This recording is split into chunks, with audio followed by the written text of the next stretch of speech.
Okay, folks, we're going to get started. Thank you very much, work group members and folks in the audience. My name is Peter Tromba, and along with Representative Lou Frederick, we're co-convening this, our third meeting of the Student Privacy Work Group. It's been a while since we met, and so I think before we get started into the meat of the agenda, it'd be good to do some introductions. One thing I want to note is that Representative Frederick at our last meeting, probably at both meetings, was very, very interested in having a student voice here for K-12. We've been having students from post-secondary, but now we've been lucky enough to add some students from K-12. So I'm going to actually start with our students from McNary to introduce themselves, actually here with their advisor, if you can introduce him and the other students as well. Jaime? Do you want to stand up? Oh, no. I'm here with my advisor, Jason Heimerdinger. He's our media production teacher and leadership teacher at McNary. And we have our other student helpers there, Riley Hamilton and Siri Scales. I'm Jaime Garibay. I'm the ASB president at McNary, and this is... She can introduce you. Okay. Thank you. I'm Inderpreet Baines, and I'm the public relations official at McNary. So if we can then just go along and have each committee member, and welcome so much to this committee, and we're really looking forward to what you folks have to say. Thanks for having us. You bet. So Ben Tate, I'm the Chief Information Officer for the Department of Education. Betsy Salter, Oregon Save Our Schools, and the parent of the 9th grader at Franklin High School. Ian Green, Senior Auditor, Secretary of State. Jen Cohn, the Department of Education Legislative Director. I'm State Representative Lou Frederick, District 43, that's Lloyd Center, North and Northeast Portland. Becky Strauss, I'm with the American Civil Liberties Union of Oregon. I'm Steve Langford, I'm the Chief Information Officer for the Beaverton School District. I'm Pam McVeigh, I'm the Integrated Client Services Data Warehouse Administrator for the Department of Human Services, Oregon Health Board. Patty Reynolds, I'm Vice President for Legislation for Oregon PTA, and I also serve on the Oregon School Board Association Board. I'm Helen Garrett. I'm the Dean of Enrollment Management Systems at Lane Community College. Graham Slater, I run the Research Division of the Oregon Employment Department. I'm Elizabeth Cox-Brand. I'm the Director of Student Success and Assessment for the Oregon Community College Association. I'm Cheng Fei Lai, Research Analyst, OEIB. I'm Mike Rebar, Director of Systems Integration at OEIB. I'm Cinnamon Allen. I'm with the Enterprise Security Office for the Department of Administrative Services. Chuck Bennett, Director of Government Relations for the Confederation of Oregon School Administrators. Yeah, folks in the back, if you could just let us know quickly who you are, where you're from. Thank you. Jim Craven, Tech America. Kelsey Wilson, Gallatin Public Affairs. Sharon Meester, Office of the Attorney General. Chelsea Clinton, ODE. Brian Reeder, ODE. Juan Baez-Io with the Higher Education Coordinating Commission. Angela Long, Department of Human Services. Hi, Marshall Cohen with the Oregon Virtual Academy. Lisa Schultz, TA member, Beaverton. Bob Salazar, Oregon Department of Education. Norm Floyd, Oregon Career Information System at the University of Oregon. And anyone on the telephone? Jason, did you want to... Hi, this is Dana Harganani. I'm the Child Health Director with the Oregon Health Authority. Hi, Dana.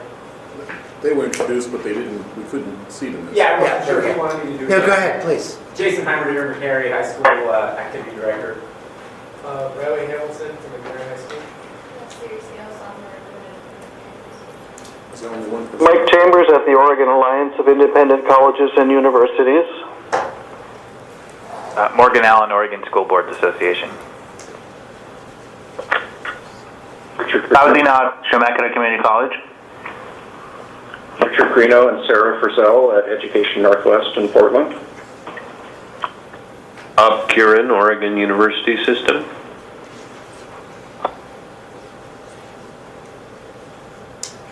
Okay, thank you, everyone. And before we get started, I just want to thank Angela Bloom from OEIB for organizing this room and the WebEx and all that. Thank you very much. And then Dick from ODE, whose last name I did forget immediately, Taylor, for helping us with the technology.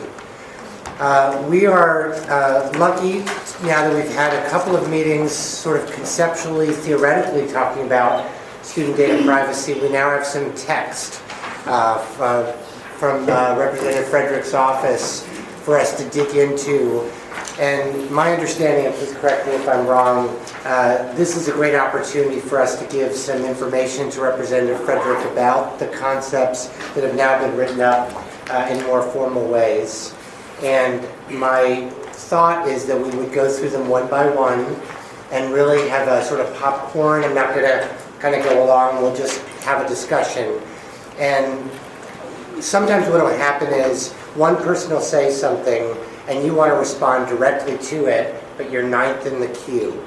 And that can be really annoying. And so if you really want to respond, and try to realize that everybody wants a chance to talk, but if you really, really want to respond to something that's just been said, maybe give a little wave instead of just a hand.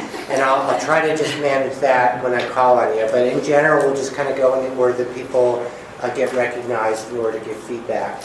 And I think even though the agenda says the Rep. Frederick would be running this, I think I'll sort of do the calling so that you can...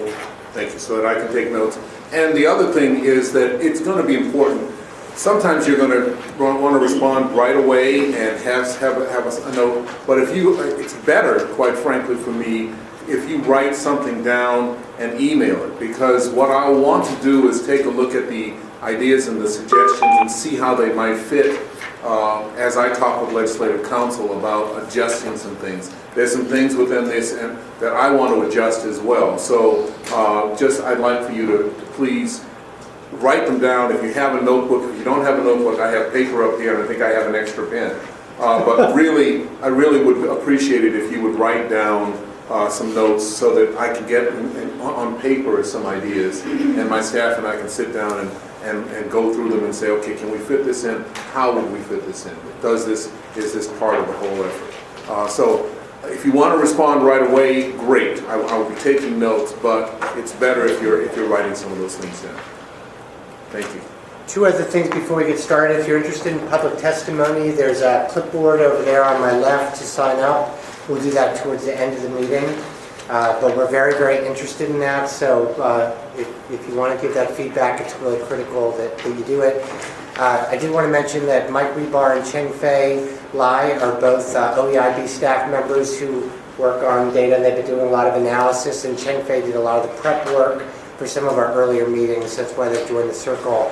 And finally, if you're brand new to the committee and are wondering why we're meeting, student data privacy is a topic that there's a lot of different viewpoints on, but I think based on the first two meetings, there's a general consensus among everybody who's been involved so far that the technology has outpaced the laws, regulations, rules, and practices within our preschool through postgraduate system, and it really is time to take a look at what has happened, what's changed, and maybe where we need to change laws or rules. And although I think we're going to have some disagreement today, that's healthy, I do believe there's a lot of consensus, and that still exists, that we need to take some important at least we need to take important steps. Maybe that's just speaking for me, but that's something I've seen reflected in many committee members' comments. So with that, unless there are questions or additions that we need to have to the agenda, we'll jump to the first concept. And I should tell you that there is one bill that I have not gotten back yet. So, and I should be getting it back today or tomorrow. So I'm waiting for that.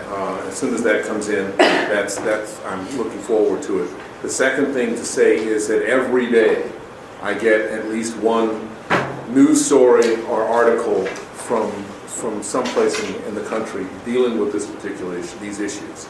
And it is not something that's just happening in Oregon or, for that matter, in the Northwest or the West Coast. These are issues that are national issues, and they affect not just this sort of academic concept of information, but they affect what I think is the livelihood and the lives of people now and in the future, especially the students, how they're going to be addressed. So that's why we're doing this. That's the concern that I have. So thank you. Cynthia, would you like to introduce yourself? Pardon me, I'm sorry. I went to the Capitol building and wandered around lost for a while. That's okay. Cynthia Starkey, I work in-house counsel for Portland State University and formerly with the Chancellor's Office of the Oregon University System. Thank you for joining us. Thank you. So the first draft concept, LC 2433, is up on the screen. If you're viewing this on the WebEx, I'll try to do my best to keep most of it on here. What I'll do is just give about a minute just for you to look at it again, check your notes, make sure you've got the one that you're looking at. I'll stop talking and then we'll open it up for comments, questions for Rep. Frederick or ODE possibly, or Chancellor's Office or others who might be able to answer those.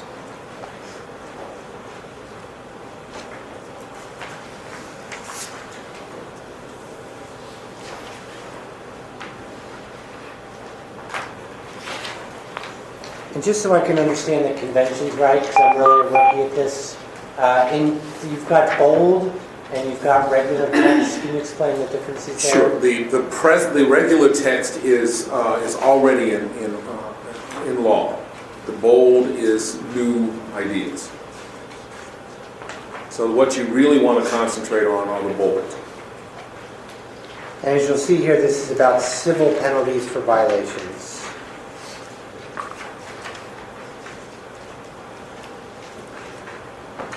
Peter, this is Morgan and Representative Frederick, Morgan Allen at OSBA. The intent here is for not like if you got hacked, but if there was willful neglect, or is that what you're thinking with this draft?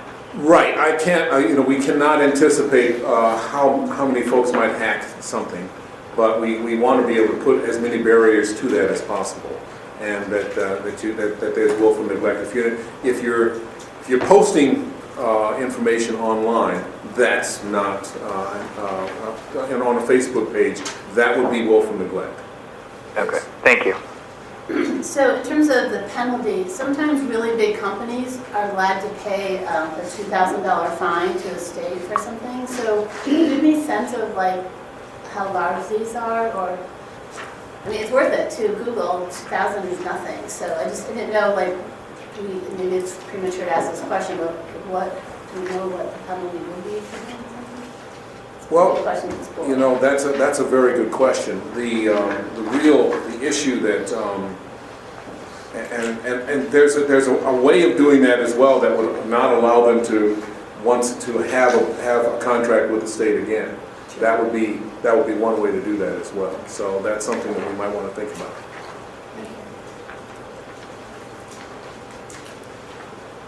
Jan. Jan McComb, Department of Education. I met with my team on these bills and we just made some kind of brief notes, things that kind of just struck us initially, which was civil penalties. That would be a new duty for the Department of Education and the State Board.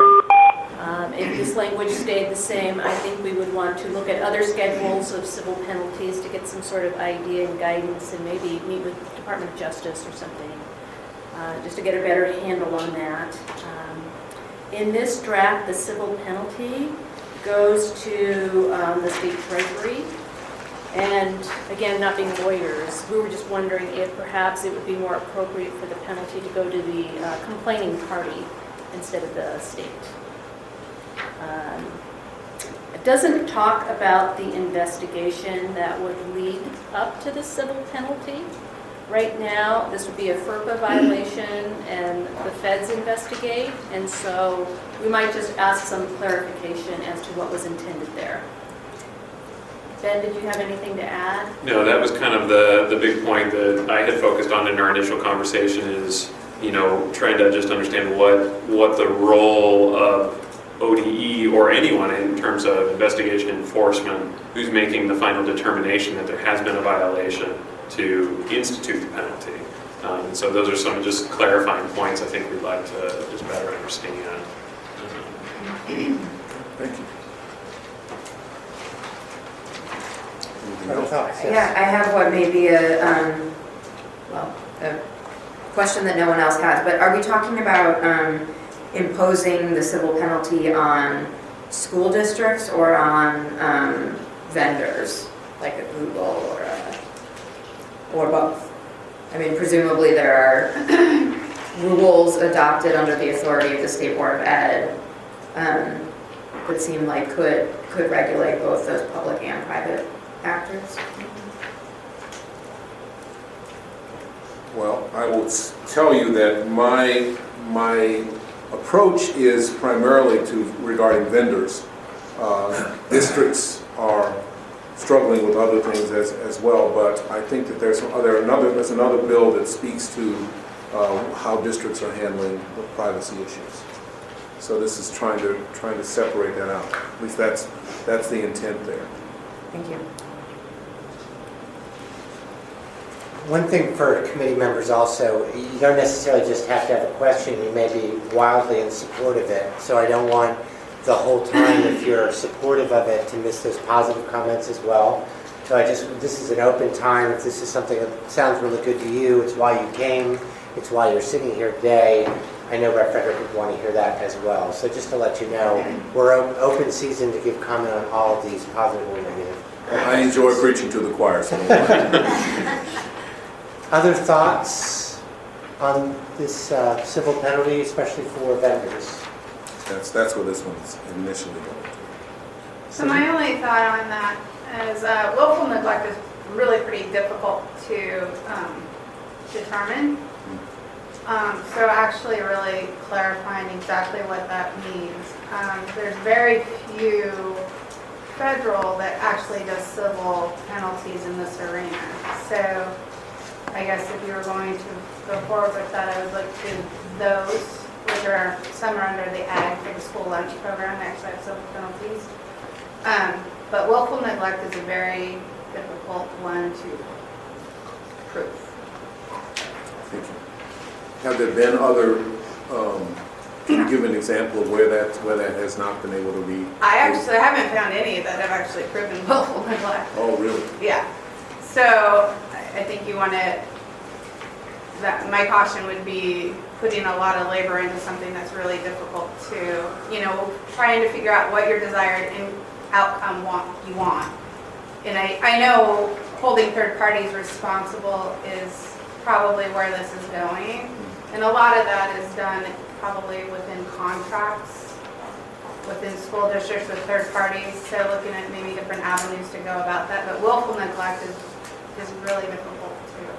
It is the concern in terms of contracts. I mean, yeah. Enough contracts out there, and then what happens after that's been violated? That's the concern. You can write all sorts of things up, and you can say we are not passing along personally identifiable information, and then it gets passed along. But putting your penalties in your contract. And what kind of penalties can we actually put in there? That's the concern. So that's where we are. And frankly, it comes from my experience with Portland schools and dealing with several vendors who, frankly, just got away with it. Yes. So I don't want that to happen anymore. So could I clarify then, would there be an alternative route in terms of supporting contracts so they have more teeth in them for school districts? Exactly. Or? That's what we tend to write in, is at least for security, we write on consequences for a breach, penalties associated with that. So why would, I'm just following up on the Portland example, and I know you don't know. I don't know. Do you think that the contract they wrote wasn't informed enough or not enough teeth? I find a lot of contracts don't have the teeth in them to enforce their penalties. So what are teeth? Give me an idea of what teeth would be. As far as penalties, is any cost incurred from the agency or the school district in this case to remediate what happened, with a breach of information, there's notifications and there potentially may be penalties for the federal government, making them accountable for all of that. But we find that most contracts just say you have to have this in place, but they don't say if you don't, what's going to happen. And it's really a contract, piece by piece. Because frankly, and we found this in other, third-party vendors typically do what they're told. If they're not told what to do, then they have their out. So willful neglect, as much as you're looking at the third party, actually could reside with the school district who didn't tell them. So it's just something to be cautious of in how you go about that. That's very helpful. Very helpful. Thank you. So I think one of the other aspects in terms of talking to the vendors that we should talk about too is I think a lot of this stuff happens in terms of just this district not being aware A lot of our districts, as you know, are very small and don't have the resources to have people fully versed in this topic. And so technically, all of this stuff is already covered by FERPA, but we still have these violations because people are not aware of what that means. And as we've acknowledged, FERPA is old and doesn't encompass a lot of modern day technology, so people don't know how to square that away, and they don't know the resources that are available to them from the federal government to answer those questions. So I think in terms of if our focus is on the vendors, I think one of the things that I would advocate for is to have some language, whether it's ODE or somebody else, that can set up some proactive resource to get out in front of the districts and start to talk about, not wait for the situation to arise, but go in front of them and say, when you have a contract that's coming up, be aware of, here's FERPA language, here's what you need to put in the contract, here's, and have a helpline really. So if they're negotiating and they're having difficult times, they can call and we can provide that advice as well. That's exactly where I'm going with this. So that's what I'm hoping we'll see. Exactly. So thank you.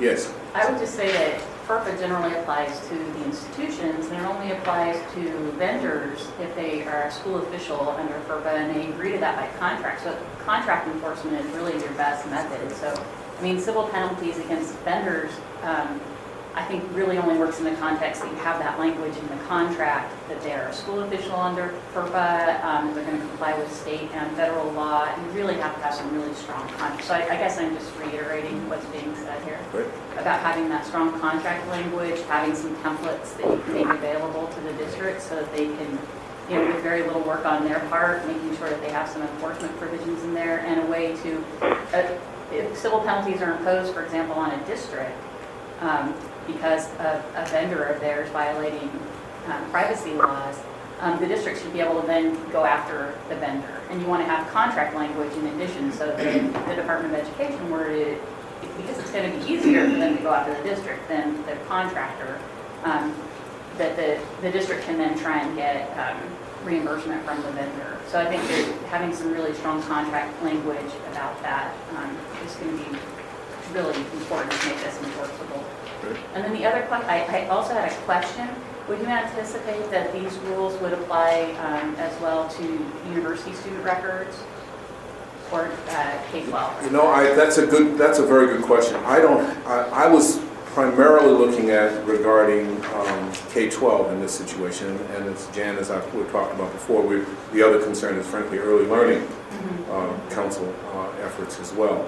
The university issues are different in some ways, but I think we need to figure out how to anticipate that. That's again, good question. Thank you very much.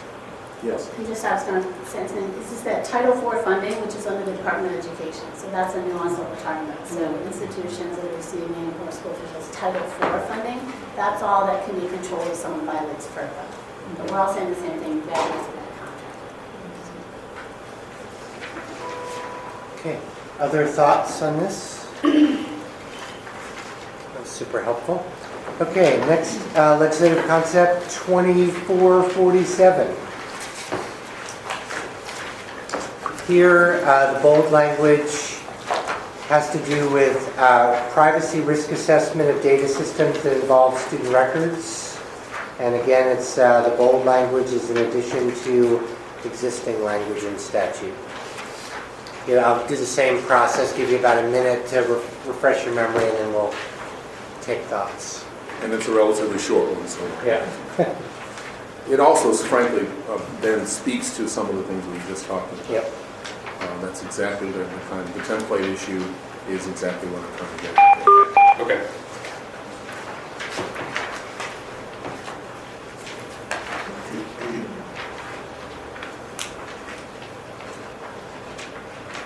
Okay, looks like most eyes are back on me, so Ben. So with that in mind, yes. Question about, just because the language when I first read it, it feels very broad, and maybe that's the intent. My only concern would be the interpretation of this being so broad that it becomes very difficult to enforce. So if we're talking about any program, any contract, any person that deals with any element of student data, was the intent here that there would be a regular risk assessment, or is it an on-demand risk assessment? Part of my question was, what was the thinking behind, or what was your intent behind the nature of the risk assessment that would be done here? Well, we spoke to it in the previous discussion, the previous language, because what I was trying to get at was my concern that we don't have anything like that right now, and we need to have something that speaks to it. You're right in terms of how broad it is. I recognize that, but that was in some ways intentional. We have to figure out, are we talking about someone saying to a group outside the school district, so and so needs to do some reading, needs to understand reading. Is that giving out too much information about that particular student? Versus a much broader situation where we have a contract that we have not. I always go back to this. I had a company from Cincinnati ask me to be part of their dating program for fourth graders. I'm not kidding. And they said, well, we're going to give you 50 cents for every dollar that you, of every person who signs up for this. And I said, no, you're not. We're not doing that. Well, we're giving you money. Why don't you? But we'll keep that information and pass it around. They wanted to do it for marketing. I want to try to avoid that kind of a situation. So how we narrow this down is an important factor here. So help me do that. Okay. So my input into this is, so in the federal system, each agency they have to do a privacy impact assessment on every system. But it wouldn't be like ODE doing the privacy impact. The agency does the impact assessment and has them on file. And they have like a checklist or something? They actually have, there's templates for the privacy impact assessment, but business has to go through and determine the answers to it. But that's how they keep them in check, because I think it is a huge task if you put education doing it for every system, where it's hard to do because they don't own the data, they don't know where it's going. It really needs to be the owner of that information at that level who does the privacy impact. But having it available for review and for validation, either by education or a third party. And third party maybe is another thing to consider, because there are a lot of benefits of having a third party with no skin in the game to actually do that. Someone on the phone? No? Okay, Grant? So thank you. I totally support the comments that were made. As I read it, two things came to mind. One is the breadth, and I even think where it says, the data systems, okay, totally get that. Programs and then even contracts. From the employment department point of view, this could be as simple as a community college saying 20 people graduated from the nursing program, did they find jobs? Okay, so we don't really have any student data except we know who they were and we say, yes, they're working in Oregon. So, depending on what a privacy risk assessment is, that could be of a whole data system that really has nothing to do with students. So that's just an example of that breadth where it might get really cumbersome. And then my second point was just on the phrase privacy risk assessment. I love where you were going. We have experience with the Department of Labor in our world, and they do have a great system of sort of a template checklist. They actually do an in-person visit about every 3 or 4 years. But it's a very collaborative, efficient system. It could even be we could do it ourselves without them, as opposed to Ben Shop having to do an assessment, some huge report on every system that has data. I think it's probably impossible, So I've written down some notes that I can share with you in more detail, but really it's very similar comments, I think, that three of us have shared. So I had that. To dovetail on that, I assume that the bill would have a physical impact. And I think one of our concerns might be that if it's very broadly interpreted and is very cost prohibitive for Department of Ed, that there be a separate creation rather than anything that impacts the state school. Good point. And my comments were kind of echoing Graham's in that moments ago we were talking about more of a proactive toolkit that would be an educational tool to kind of help support districts as they work in this arena. And the risk assessment wasn't sure where it fit in terms of, is that part of the toolkit, is that part of the support structure, or is it more of a checking to make sure that there's work to be done? I know those bleed into each other, but just kind of the language around how we support school districts, maybe versus building a system that is going to be, speaking to Graham's point, maybe potential source of potential confusion about how we access or how it is accessed. The intent, in my view, is that it's part of the toolkit. That's how I'm approaching it. And how broad it is a question I think we still need to deal with. Other thoughts about the toolkit, the risk assessment? Jen? Just another couple of points. It might be helpful to define privacy risk assessment and the contract and the data system. Again, just to be clear, and I would look over to my seat partners from the Secretary of State. I know when I was on our internal audit committee, the term risk assessment seemed to have a particular definition and meaning.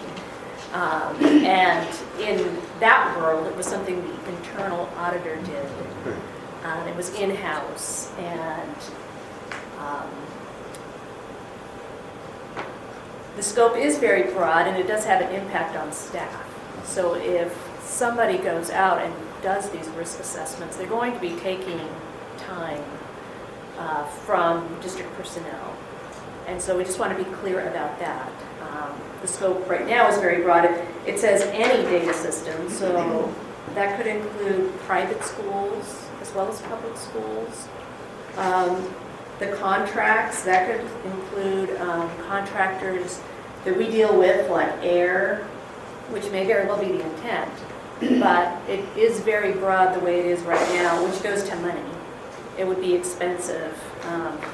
I know this language was in Representative Frederick's bill from last session, and so we had done kind of the beginnings of a workup on a fiscal impact. And just trying to deal with the numbers, there's 1,250 schools and 197 school districts and 17 ESDs, and we don't know how many private schools there are. So that's 1,400 institutions that might have, let's say, 3 of these. They probably have many more. And if we did it on some sort of rolling, every 5 years we went out there, that would still be 878 risk assessments a year, or 73 a month. And so how many auditors would we need to hire to do that? And then, is the Department of Education the right entity? Is this more appropriate in the Secretary of State's office, who already do audits? These are just issues that we thought about. Well, and I appreciate those issues. The concern that I have is going another direction, and that is the privacy concerns that I have for student records are pretty clear. We need to find some way to make sure that they are not being passed along, that they are not vulnerable to some folks who could do damage to the students, to their families, and to the districts as well. So this is going to be a balance. How much is it going to cost? And we can. I think that's a valid concern, but there's another cost that I think we're also trying to address, and that's what I'm trying to deal with. So as we look at this, recognize that the concern that I have is that if we do not do this, if we do not have something that really addresses this, then we're facing a situation where records can be passed along without a problem. You and I dealt with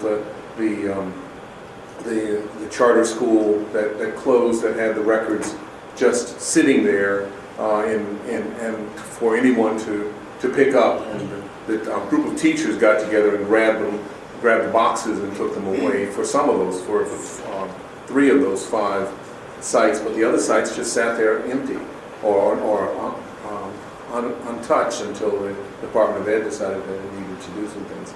That's what I'm concerned about. So as we look at this, it's a balance for me, yes. And part of that balance, Rick Frederick, was echoing what Graham was saying, that I know you recognize the difference of data use between K-12 and post-secondary, and so it's that part of the any database, even though it says the state board, and they don't have the governance, we still would be very cautious about that in saying if we're dealing with K-12 data or if we're really truly dealing with all educational data. Right, good point, thank you. Becky Strauss with ACLU. I think I'll just take the other flank and say, provide some comments in support of this. I think some narrowing is okay and very appropriate for clarity for everyone. But I think we are in a situation where this provides some transparency. Right now, it's really left to advocates and parents and legislators to kind of figure out what's going on, what are the risks, et cetera. And I see this as a kind of way to institutionalize the enforcement and really get a sense from a more comprehensive view about what's going on and what the risks are. And I would also say it's a necessary part of the package, but it's not enough. I mean, transparency is wonderful, but if we have no tools to kind of address what's going on, I see there's a bill about recommendations to the legislature. I think just looking ahead, this may be a model on some of this last bill here on some requirements for narrowing the data collection. But I would advocate that this be part of many other concepts, because if we learn the risks, we're really only halfway there. Thanks. Other comments? Yes. To add on Jan's comment, in auditing, risk assessment is a very broad duty, and a lot of work is involved with that. So defining specifically what you want to get out of the risk assessment, I think, would help narrow down the scope of this legislation. And another comment I have is the frequency you want of these risk assessments. Do you want it every time the system or contract is enacted, or do you want it on some basis every 4 years, every 6 years, something like that? Regarding whether it would fall within our office, I'll get back to you with Gary Blackmer's comments on that. Thank you. So just to add on to that, the other piece of that is when you do the assessments, the outcomes, what becomes of the outcome? So you're going to determine your privacy risk. So if it's low, medium, or high, what's the expectation? And that's the next step that would need to go along with guidance and possibly rules and all this other, because so you do a privacy assessment and it's high, okay, we did it, there's the checkbox. That's not what you want, I don't think. I think you want some standards or some expectations set, so I just wanted to. Good. Thank you. Students, any thoughts? I told you I wouldn't do that, I'm sorry.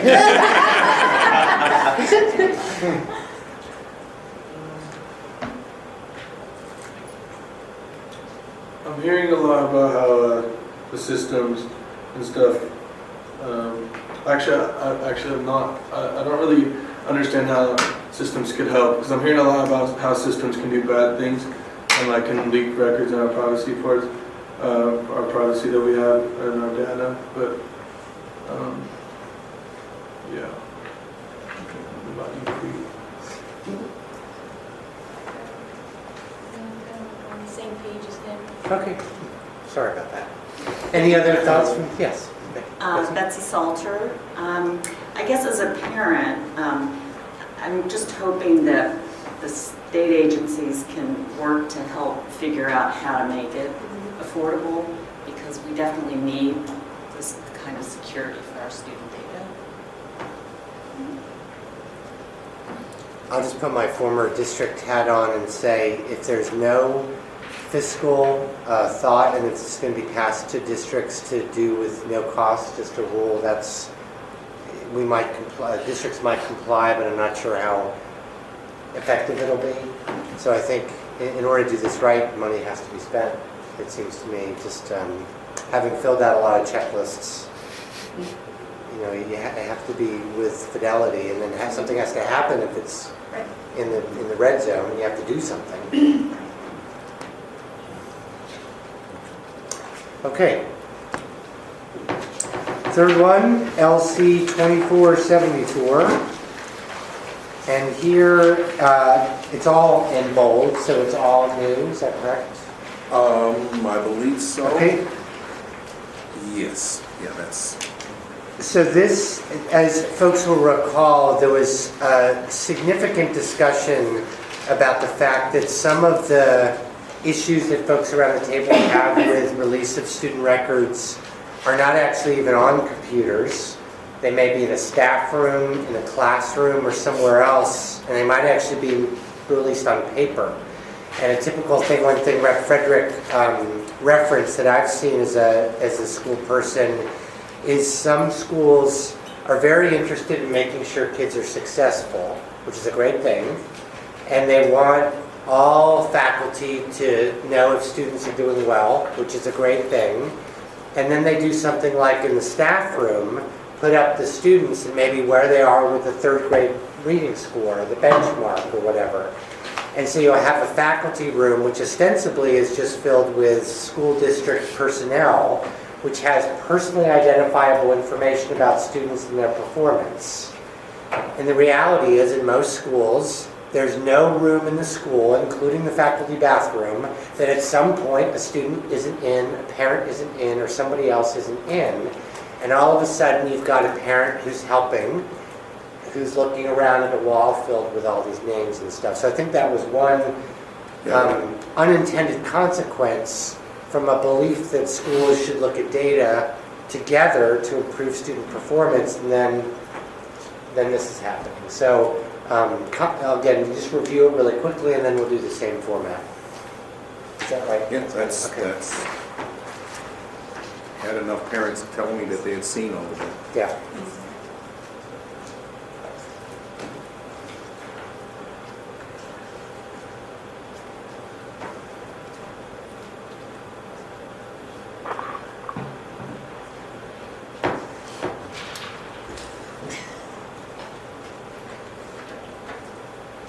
Okay, who'd like to go first? Jan? So this is really a school district concern, and so the only thing that I would say is that when we talked about it, right now the newspapers often will print names of high school graduates in their local newspapers, and that implies that maybe they passed their essential skills assessment. And so would that still be allowed?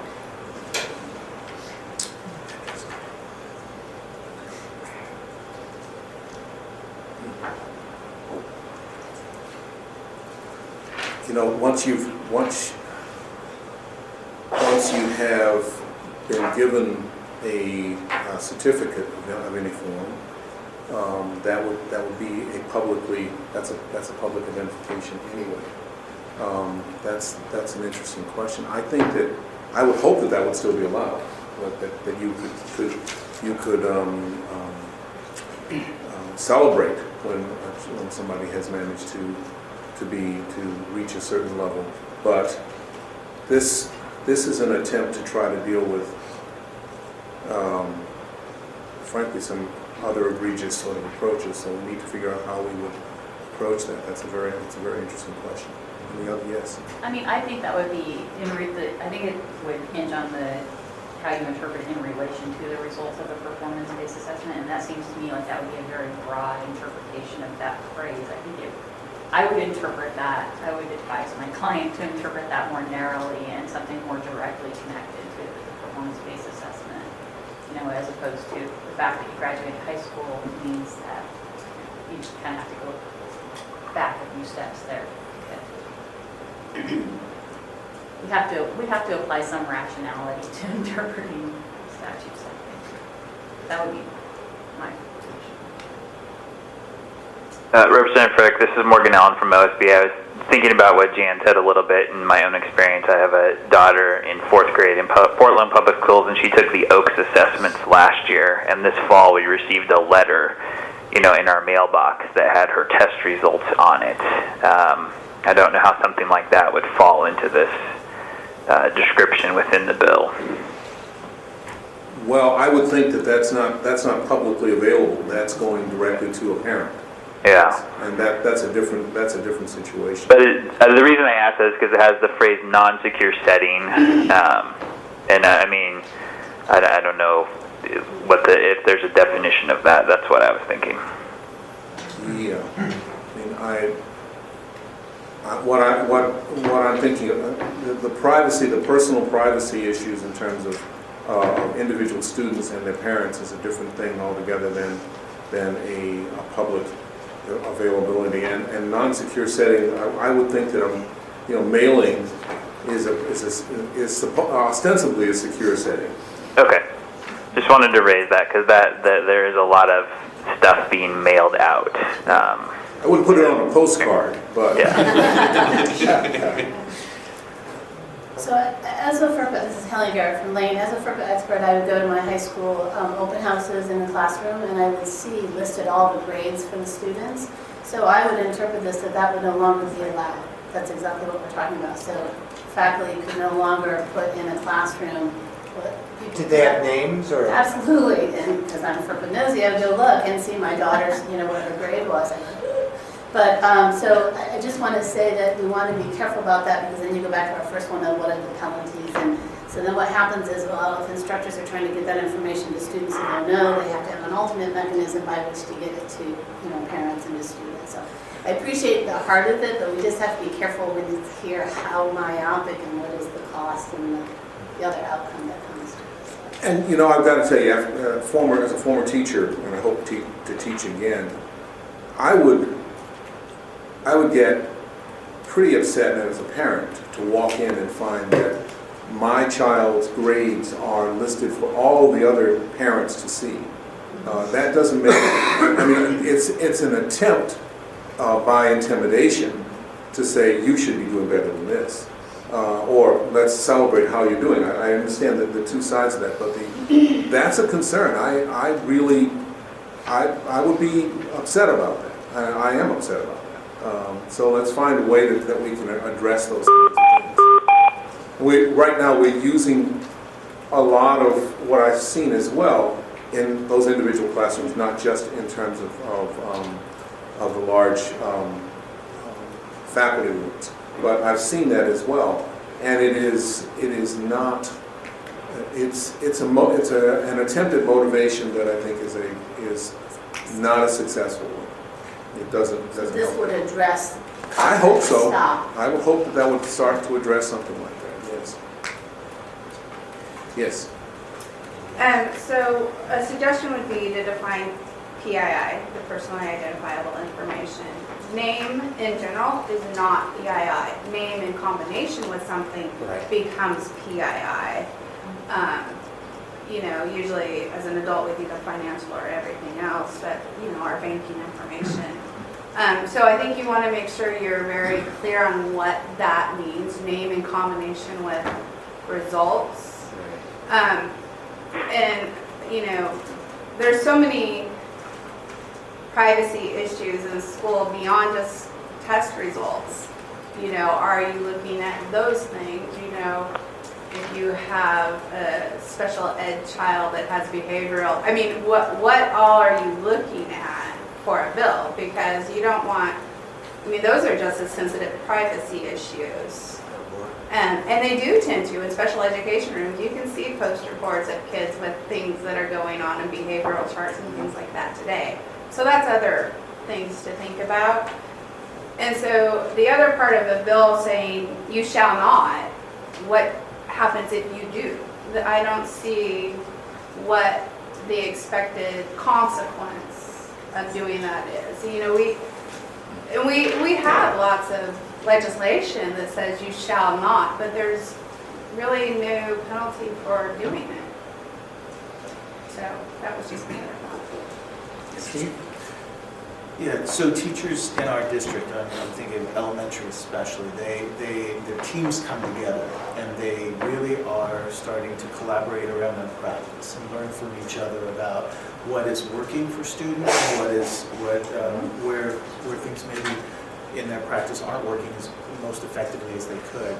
And so as part of that, they're being encouraged in these learning teams to kind of open up their practice and share student data, success around their instructional strategies. If they were in a room, I wonder if they would ask that, how does this impact the work of teachers? Is the constraint really the public display and not moving to where teacher teams are coming together, maybe in the teacher room, and they're really opening up and they're talking about the instructional strategies that are working for their kids? The intent is the public display. Okay. The professionals, as teachers, are the ones who should be coming together. Because in fact, we can point to the successes in education when you see teams of teachers working together on this kind of thing, working with students. That's the intent. It is not to in any way disrupt that. What is intended is to not have the public display. Just a program note, we're going to do this concept and one other, and then we're going to work through lunch, but we'll take a quick break to actually get some food. There's enough for the committee and maybe some extras for the audience, and then we'll jump back in. So if you're wondering, maybe about 7, 8, 10 minutes until we do that. We're on a roll, and if we break for food, we'll lose that a little bit. So other thoughts on this one? I kind of had a comment to make about the grade report thing. And like when you see your grades posted, like teachers post them outside their rooms at the period, and usually has your student number, not your name, and then you can see your grade. And I can see how that's like a problem. I don't want everyone like to know my grades and I'm not doing well. But my problem with if you take that away is that then there's not really there's not an efficient way for me to see how I'm doing in class or how to improve my grades, because if that ends up being gone, we have programs like In Touch, but not all teachers use those and keep them up to date, and then it gets hard for me to keep up with what I know I have and what I'm missing, and I know probably like that's where I get mixed up with the wording here, because if you take that away, you're gonna have to find an efficient way to let me know my grades, because if I don't have that information, I feel like I won't be able to be as successful making progress. I want you to know how well you're doing. That's part of the whole teaching Yeah, and I success. see it, but then you'd have to put play something more efficient for me to see my grade, I guess, too, and that could.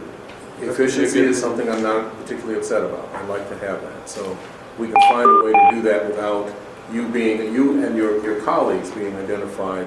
Yeah. You need to know how you're doing, but everybody else doesn't need to know. Okay. So just a quick, I wanted to kind of echo something that Cinnamon had said too, because technically these provisions already exist under FERPA, but we all know the reason we're drafting is because these things still happen. And so in order to, if we pass this as is, it's another layer, but are we going to affect practice? So what are the consequences, and then how do we get out, it's my soapbox of proactive, how do we get out to let people know, hey, it's a FERPA violation if you post names and grades. A lot of people don't know that at all. And that's why they do it, is there's just a total lack of awareness that that is a privacy violation in themselves, because, they're trying to do it out of that motivation, to inform the students to help. So how do we help guide that so we're hitting that intent without violating student privacy? And, so I would just, advocate the same thing Cinnamon said, is what are the consequences, and then how do we make this effective at the school level? How do we actually take this and get it into the hands of teachers so they know what this means and how they need to change their practice to, honor this? Well, having been a communications person for Portland schools, I know that it's difficult to get that kind of information out. But I also know that it's important to get the information out, and you can do that. It's just a matter of deciding how you're going to do it. Now, there's another way to approach this, and because law is the way it is, you end up dealing with consequences rather than incentives. And the problem is, it should have been obvious that the incentive was to not put student records out for everyone to see.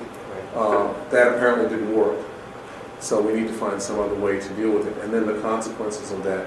What I do not want to have happen within this is to once again add to the compliance mode of the Department of Education. That's something that the department has had too much of, in my view, in the last 20 years, certainly. So what I want to try to get at is how do we address this, but let people know this is what is not okay. And so if we can find a consequence, if we can find some language, if we can find some communication vehicle to get that information out, that's what I want to see happen. Well, I'm curious, is student ID number the same? I wouldn't think so. So, I mean, I know a lot of our kids' grades are posted by their individual number, although they all know each other's number, just so you know that. Sure. They can tell me where their friends are, but, I mean, so that's why I think the definition of what PII is really important. So if that's an acceptable practice, then that. But the Portland schools were once publishing their social security number as their number. And their number and the teachers' numbers and all employees had their social security number in the board book every week. So we've got to try to avoid that. So Betsy and then Cynthia. I just had a question building off of Jaime's comment. And in Portland Public Schools, we have been using the Synergy system to be able to track our student grades. And I thought that was adopted statewide, but okay. Although it'd be nice if we had a statewide solution for something like that. Each district is responsible for their own student information system. So especially the large districts all have adopted Synergy, but by and large the districts are, it's a vast spread of technology. Thanks. Just a comment on Cinnamon's point about the definition of PII. It is defined in FERPA, and I think it would be really important to, if it's defined here, either to reference that definition, which I think would be the simplest approach, or make it consistent with that definition. And it would include student ID numbers. Yeah, different regulations have different definitions of PII, so that's the one you're going with. Right. I mean, because really we don't want to make it more complicated for teachers to comply with both FERPA and state law.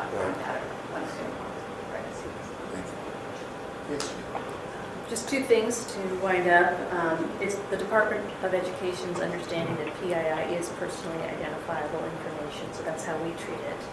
And also to Helen's point, the way I read the bill, it says school district. And so I would interpret that to mean not higher ed. And so if your intent is to include higher ed, you might just check with the drafter to see if this does that. No, I've written that. I actually have that part now. So and I believe originally when we started, higher ed was really included in the discussion. So I don't know if that's still correct. That it was, but I think we need to. There's a distinct difference there in terms of what higher ed has to deal with. So I just want to clarify, I have expertise in higher education application of FERPA, but there still is FERPA for secondary, which would provide. So in a way, we're actually affirming what already is in FERPA, and using an alternate identification, even though they memorize it, is okay as long as it's not in alphabetical order. So I wasn't necessarily just saying it's higher ed here, but I mean FERPA's FERPA. So in a way, we're just kind of boldly reaffirming FERPA that applies to both secondary and post-secondary institutions. But it can go further because if they're not receiving Department of Education funds, they're not subject to FERPA. It just kind of says all school districts are supposed to do that. So it's just another way to reaffirm and bring to people's attention how important this is. Right. And frankly, part of this whole group is to get people to understand how important this issue is. So, other comments on this one? Okay, one more. LC 2507.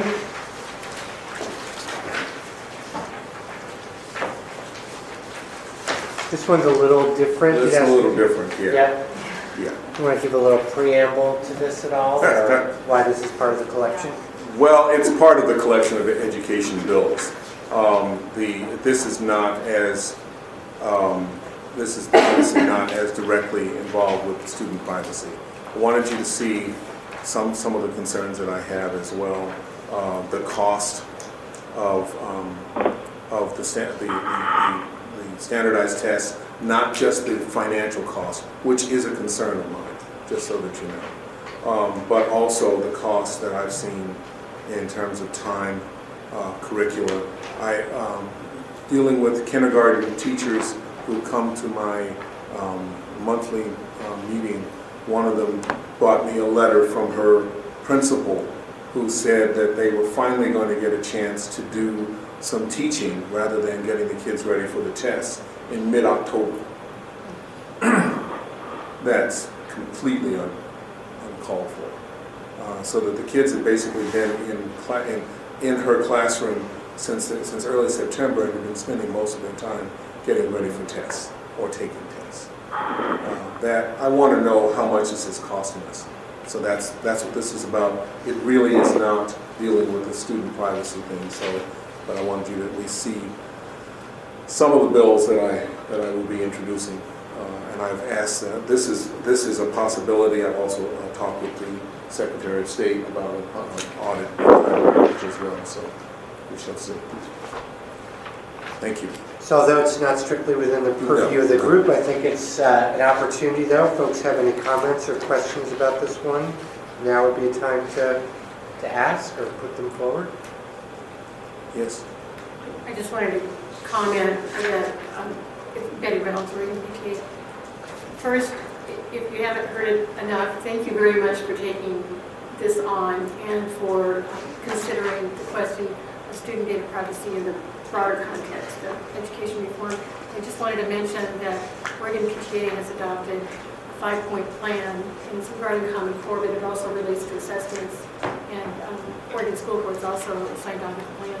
And one of the key pillars is ongoing review of implementation of Common Core, and another key pillar is reassessing the state's approach to student testing. Thank you. If you haven't seen it, there's a really interesting book by Yong Zhao, who is Y-O-N-G, capital Z-H-A-O. He's got a new book out that I've forgotten the title of it, but the concept behind it is that the Chinese education system is moving away from the testing and the rote memory and the other approaches because the testing didn't work. So they're trying to do some other things, and we instead have decided to go the other direction, even though we now have an example of the testing not working. So I want to make sure that we begin to speak to that before we find ourselves passing them in the approach and going the wrong direction. So that's part of the concern. Yes. My only comment on that is this to be done by education, or is there a third party involved? Well, that's a very good question. I'd like to see that as well. And as I said, I've talked a little bit with the Secretary of State to see if they can possibly do something. Yes, it's a good question. Thank you. Any other thoughts on testing? McNary students, any thoughts? Yeah, for the state testing, like for me, what I see in my classrooms, like what we're doing right now in like English is that kids have to do work samples, or they have to prepare to write work samples, and the whole class has to do the things, even though, like for example, I passed both my tests last year, but I'm still having to write essays this year, and I think that kind of cuts in my class time. I don't get to learn because I'm doing other stuff in writing, and like I was an aide for a class where what they do is they prepare for the tests, and like that's what the class is and stuff like that, and they prepare for the reading and writing tests. And that's just what I observe when I'm in class. It is an observation I've heard many times before, but it's really great to hear you talk about it. Yeah. Thank you. So let's do there's actually only one more, and then we'll do lunch, and then we'll look at the California bill. And extending it out. The last one is a fairly long one, but again, we're looking at the bold. And on the first page, the key issue or the key topic here is parents' right to excuse students from taking a statewide assessment. Currently, Oregon law is that parents have the right to do that for special education or religious reasons. It's a hot topic at school districts right now because I think more parents are asking for that exemption than we've seen in the past. So I don't know if you want to speak to the intent of this, Rep. Frederick, or just kind of go to the questions. The intent is very simple. It's put there. I think that parents should have a right to excuse students from the assessment, and they should not be penalized, and their schools should not be penalized for that.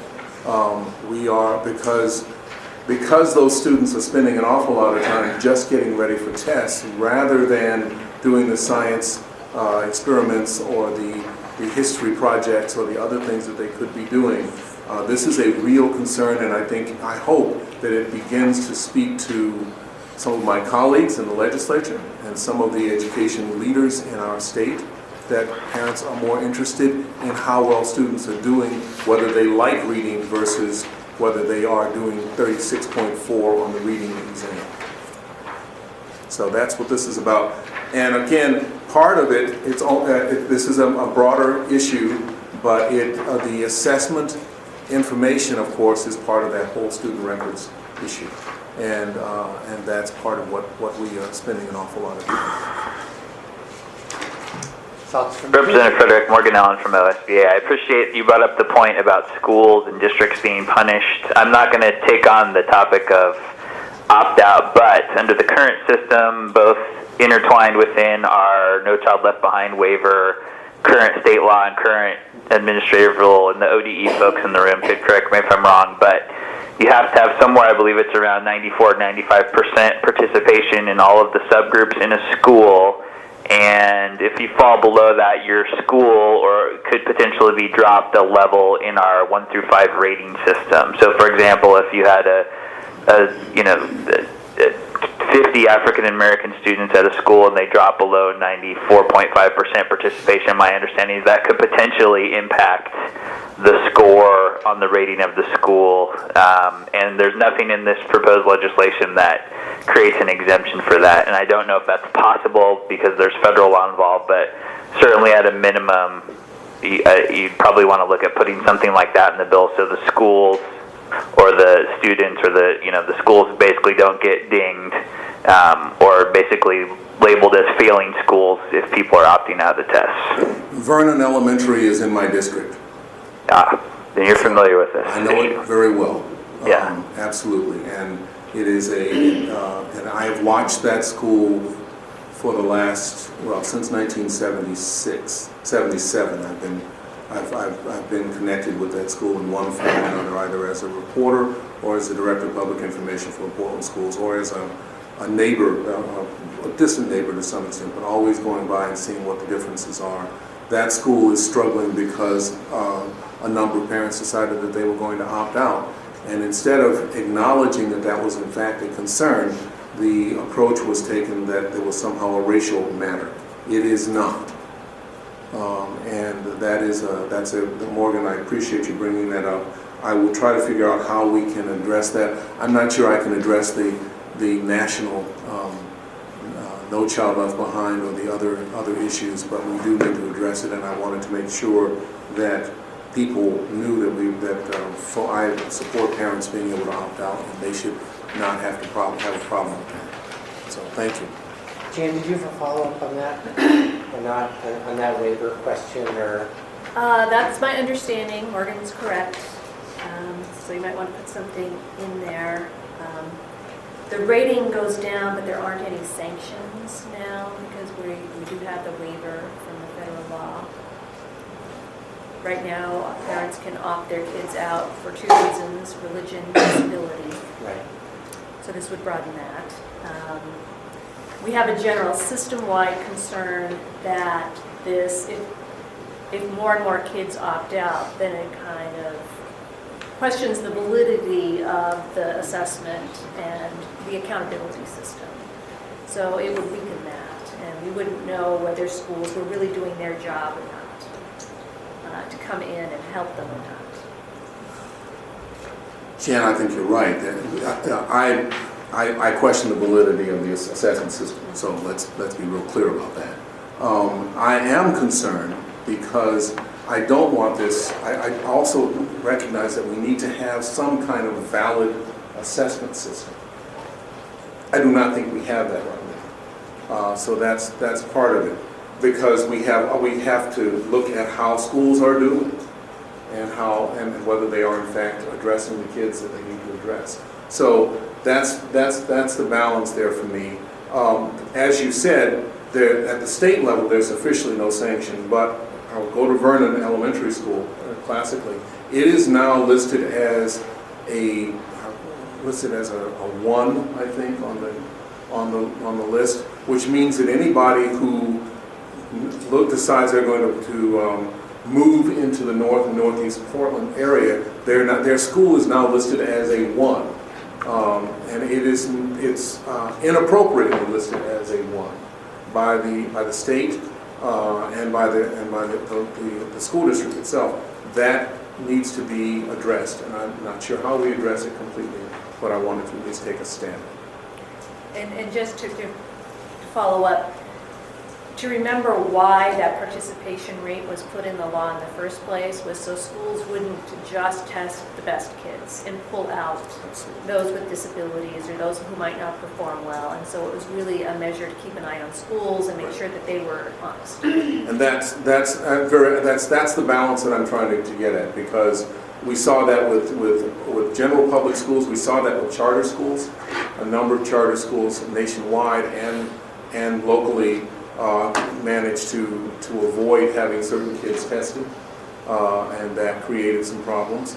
And that we saw that actually taking place in the Portland schools with the PALF exam back in the early 80s, 70s and 80s. So I know this history of this, and we've got to find a valid assessment. And to another level, the concern that I have is that the assessments are not available to the teachers until after the kids are out of their classroom. That makes no sense to me. And so if you're going to have an assessment that's going to be very effective, those teachers need to have that so that they can work with the kids who are there at the time, not just the kids not looking at their program from the past and saying, well, did I put this particular curriculum through at the right time? They're going to have a different group of kids. So we need to recognize that these summative assessments are a real concern, and we've got to figure out how we are, in fact, assessing well. So that's what I'm looking at. Chuck? Well, since we're a little afield from student privacy and have you here for a few minutes, I really appreciate your bill. This bill in particular, I think it establishes, I hope for the legislature, as you all work your way through it, a lens to evaluate the governor's outcomes-based budget and OEIB's investment strategies and their way of determining success or failure.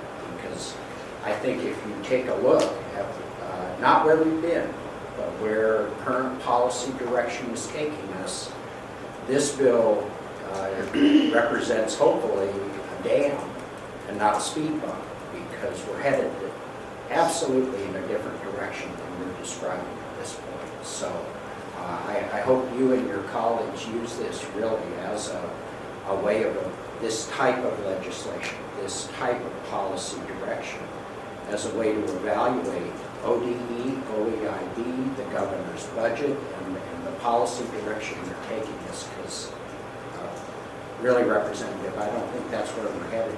Unless a bill like this goes through, we're headed for more testing, not less testing, whether it's summative or formative or any of the rest of it.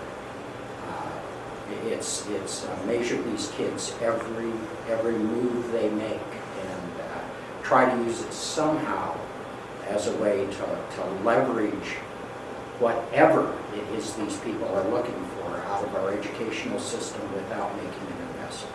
So I look forward to our discussions during this session. I'm looking forward to them as well, because my conversations with my colleagues have been very productive so far.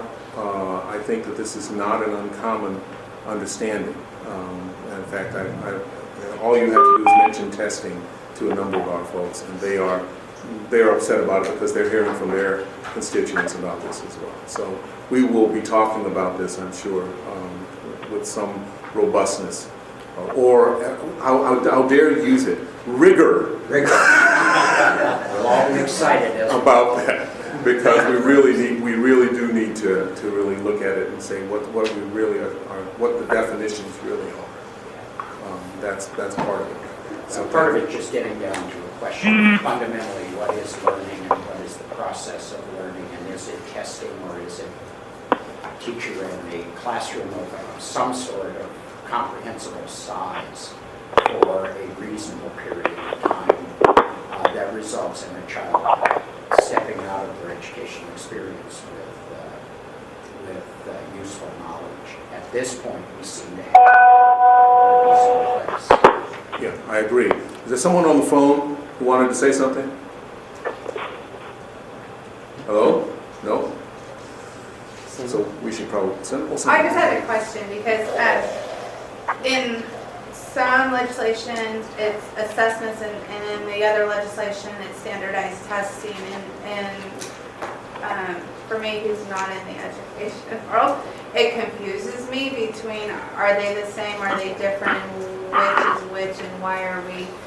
I mean, I agree, I do think we need to look at standardized testing, but we also need to look at all of the ways that our children are assessed, so that's my confusion. And I also wanted to add to that, the alternative method of showing proficiency, what does that actually look like also? Right. In relation to assessment standards also.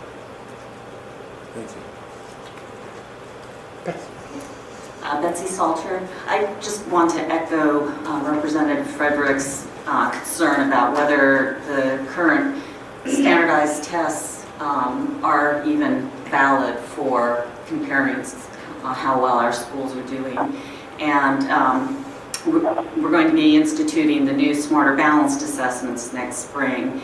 And I saw a letter from the Secretary of Education in Vermont that she sent to all the other states that are going to be implementing the Smarter Balanced assessments. And she really calls to question the validity of that test, and she proposes an alternative performance assessment. Okay, committee, so let's take a quick break. On the behest of Rep. Frederick's office, we've been able to feed the committee. I don't think we have enough for all the audience, unfortunately, but we'll do the best we can. And then if you could just come back to your seat, we'll just take a couple minutes to get settled, and then we'll do the next item, which is taking a look at the California legislation. It turns out that we did not reproduce one of the legislative concepts, and it's a real critical one for us to discuss. So we're going to look at it on the screen together, slightly different format. I'm going to go through it and sort of narrate what some of the changes are. We may need to flip up and down on this one a little bit so people can understand what it's talking about, and then we'll follow our same process. So this is Legislative Concept 2430, and it has to do with requiring personally identifiable information collected may only be used for the educational benefit of the student. It prohibits disclosure of PII by anyone who's not directly responsible for the student's educational program.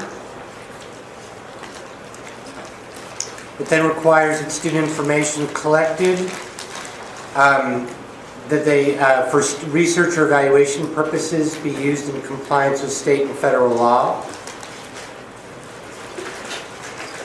Then finally, requires that student PII, personally identifiable information, be removed from a student's educational record when the student's PII is no longer needed for the purposes of the student's educational program, application for employment, or going on to post-secondary.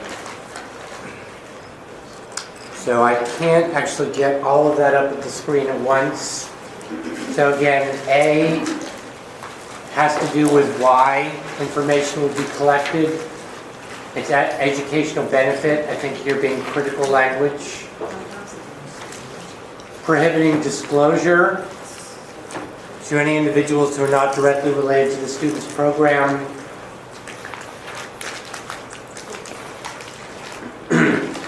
And then there's a whole section about research, which is actually very germane to some of the folks sitting at the table from OEIB and ODE, or at least in the audience from ODE, and community colleges and others, OSG, OUS. And then finally, this notion that when a student is out of the system, the PII will be removed.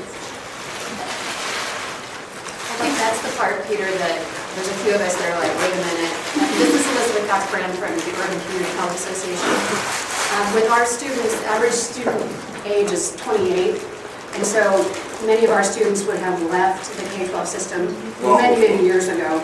So to have the information scrubbed could be detrimental to our getting the information from the students from their high school transcript as an example.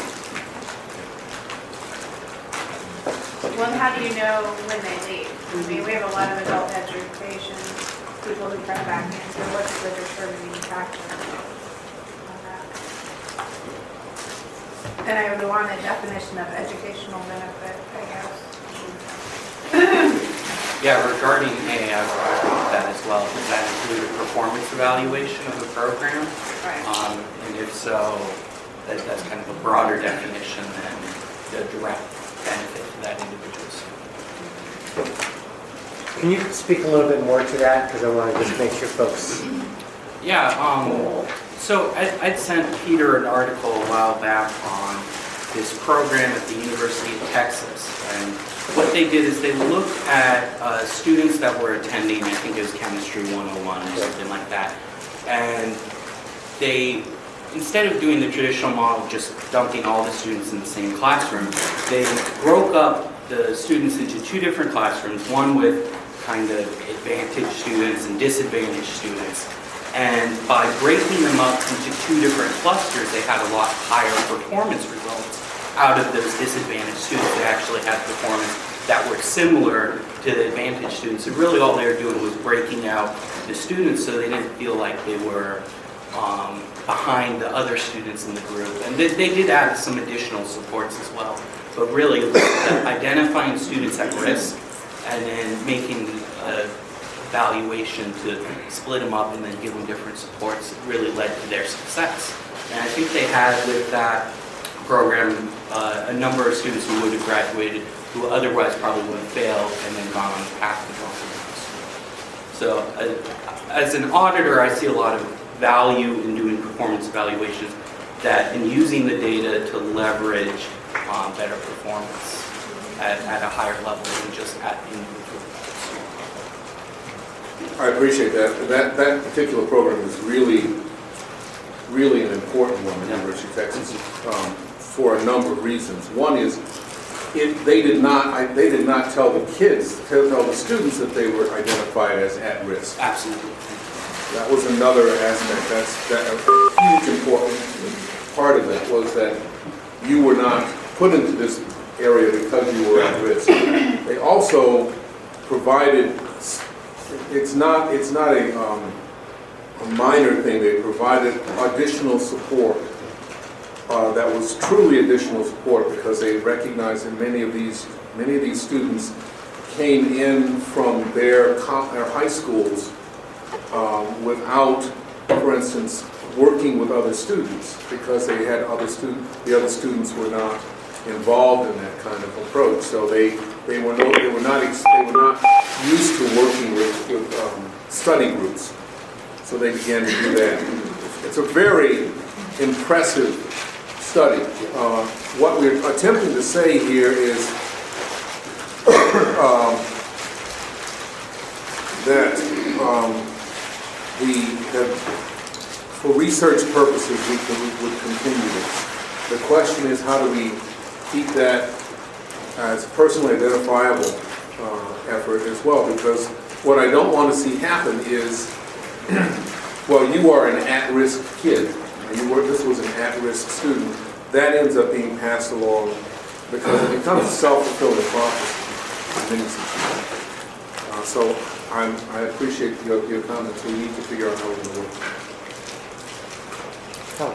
So So as registrar at Lane Community College, I am asked all the time to provide data on an adult high school that we no longer have. And recently had to go back 40 years because someone was applying for a job that proved that they had the high school diploma. So I'm concerned where it says, if you scroll down, it says something about except for applying to post-secondary education or employment. So I think it goes back to what Susan was saying about personally identifiable information. So I can appreciate what you're saying about behavior or some special program, but you got to be more specific to think about personally identifiable information. You don't want to make it so they can't prove that they have their diploma or something like that. That's something I worry about, that people could take it too far and get past the spirit of what you're suggesting. My high school is Daniel C. O'Keefe High School. No longer exists. For me to get my records, I had to go into the Atlanta Public Schools. And the Atlanta Public Schools records are horrendous. So I had to identify that I in fact graduated from high school for my PhD program, actually. So I understand that, and it was a few years after I graduated from high school when I decided to go into the PhD program. So I understand that.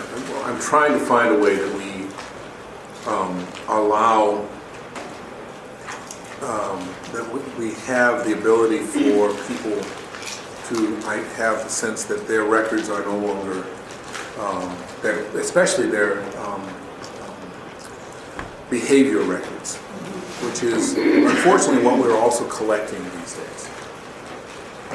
And not just behavioral records, but also health records, which are under HIPAA are not supposed to be there, but you have a sense of behavior in terms of how well students are in school, whether there's sickness involved, that kind of thing. So we need to try to have some way of dealing with that. That's what I'm trying to address here. So I think part of this goes back to the privacy issue, effect of user-centric privacy. If I'm asking for you to release those records, regardless if it's just those or if it's behavioral, if I'm requesting those on behalf of myself or my child, I should be allowed to get those. So I think, that's part of the concept that you need to get. Is it a third party who's requesting, or is it the individual? And the individual has the right, and there's legitimate reasons to release all types of information to different medical providers or other places for that. So I think if you go back to, they were requesting information, then there shouldn't be any issue with them requesting their own information. But if a third party, such as the employer, was asking without their permission, then there would be a problem. So can I respond to that? So if it says right there, require that student personal identifying information be removed from the student's education when it is no longer needed, would it be that you could, so for instance, if I send something to the University of Oregon, I don't have to send the student's discipline record if I don't want to, but if you removed it, so you get what I'm saying? So are we removing it altogether only if it's not the student or the parent? Right. I think it's hard to know when to remove the information unless the student or the parent ask for it to be removed. I don't know why you would, because I know many people who would not have told you they went back to school 20 years later, and then they did, and they needed those records. So I mean, that's the part that I would say, unless I went in and asked specifically for my information to be removed, I don't know why you would. But, I mean, does that make sense? Yeah, it makes sense. Can you scroll back up to B and C? So, as a sort of performance measures type of participant here, my concern would be if you read it down, you get to B, and it's like nobody like Ian or I or anybody else can get the data. Right. Then you get to C, and it sort of says, well, for evaluation, that's okay. So maybe B could simply have a phrase like, except as provided in section C, comma, blah, blah, blah. And that way, there's definitely no confusion that for performance measures, type of evaluations, this is okay. So just for consistency's sake. And it might be beneficial to ask for audit as well. In C, research, Yeah. evaluation, or audit, right? Okay. Cynthia? And then Karen? Jim Craven. Yeah, I think we need to work on that language a little bit, particularly on B about individual. I'm not positive what an individual who is not directly responsible for this education program means. Took that language from someplace else, and I'm trying to remember where it was, but it comes from another source, not something that I made up, but I will see if I can find it. Is that classroom teacher? Is that, I mean, what? How far I does think that, on how far the does that private go? sector, if we're providing a program to a district, are we directly responsible or not? So it's just the kind of thing that people ask. thank you. Cynthia? It does seem a lot more, it's a lot more narrow than FERPA. This is a, I mean, for example, this doesn't have an exception for disclosure with a release or under, subpoena. I mean, there are just a lot of exceptions within FERPA for disclosures that just aren't included here. So I really think that going back and kind of comparing it, and that may be intentional and maybe not, but I think it's, there may be some things that are built into FERPA. This seems to be saying it's for that the records can only be used for the benefit of that individual student, where within the FERPA world, we think of it as more of an educational need, a legitimate educational need of a school official to have access to those records, which may or may not affect that specific individual student, but is still a legitimate purpose for accessing those records. So, I mean, to me, this is, it's very tight. You might need to have some exceptions built in. So you're asking me to broaden this instead of... I think this is going to create some problems with enforcement, because there's going to be some conflicts with existing law. Thank you, I appreciate it. Pam, and then Elizabeth, and then we're running up against the hour, so we'll do public testimony in just a couple minutes. I too am concerned about this paragraph C. Are we going to talk any more about how the student information can be used in research and program evaluation, which is one of the concerns we have. We want to actually connect student educational data with their Department of Human Services records and Health Authority records. Is that going to be discussed? Briefly state something there, but is that something, a topic that will be concerned with in this group? It is one of the reasons that we brought together some of these things on this particular group, the concern on who will have access over a statewide system, a DHS and other issues, because that was, I bring up the fact that I was an angel when I was in 7th grade. I'm sure my folks would agree with that. Not at all. But the fact is, not having that kind of behavioral information,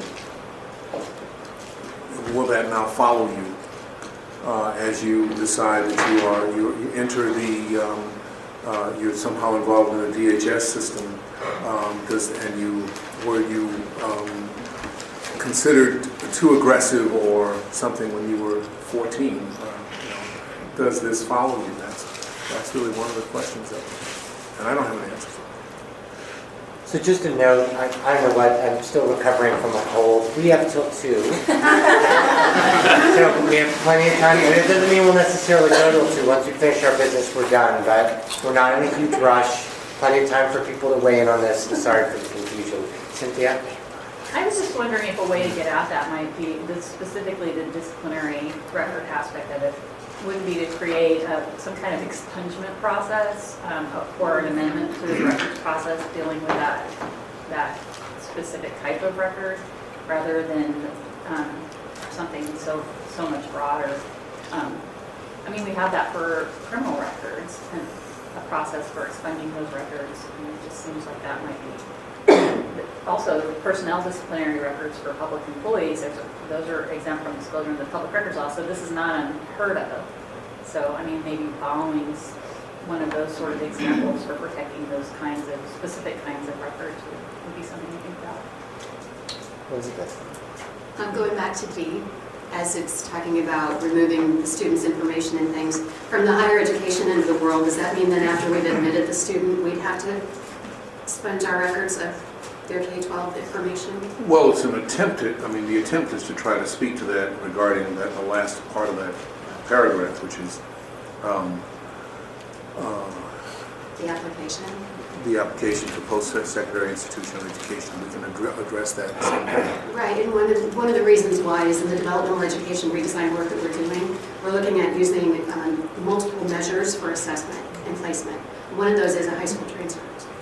And so that's showing that that's a more accurate placement than just a standardized test. So that's something that we're looking at implementing. This may prohibit us from having information to do that. That's not the intent. The intent is that you should be able to use that kind of information within post-secondary education. That you should be able to do something, but certainly the transcripts should be able to deal with. How far back that transcript goes is another question. You know, if a child was slow in learning their colors or their numbers, is that translatable to their inability to do math at the graduate school level? I mean, we will have those kinds of things, that kind of data. At some point, somebody's going to use that. So that's where do you cut that off, and how is that going to be effective? I go to a popular movie, Gattaca. I don't know if you ever saw that or not. It's one of my favorites. I'm a molecular biology geek. They were using DNA to determine what your proclivity was for particular careers. And I know we haven't gotten that point yet, but we're getting close. And that's one of the concerns. So how do we address those particular issues? That's what I want to be able to do. And if this is too narrow or too broad, we need to know that. So thank you. I'll bring that up. This is Jen Fay. I just wanted to share my previous life as a counselor working with students with disability at a college.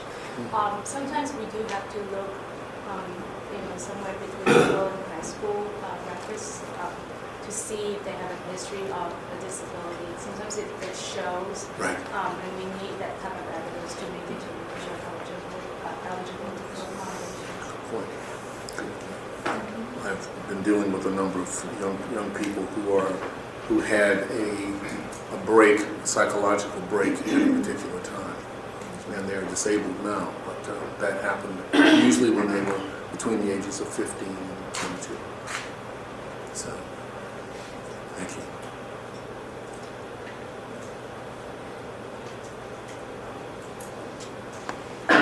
Cynthia. I'll just make one more general comment. No, this is good because you guys didn't have a chance to see it, so I think it's good to just ruminate and look in. I mean, I think that a lot of the things that we are concerned about, the legal protections already exist under FERPA. The problem is enforcement, and I think it's been said, and I don't know what the answer is, but the U.S. Department of Education really doesn't enforce FERPA. I mean, it's self-enforcement, and we do our best as educational institutions. But there's really there's not a lot of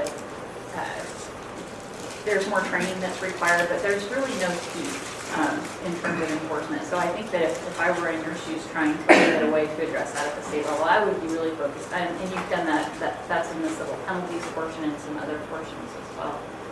But training and enforcement would really be my focus rather than because I think that everything we're looking at checking is already protected.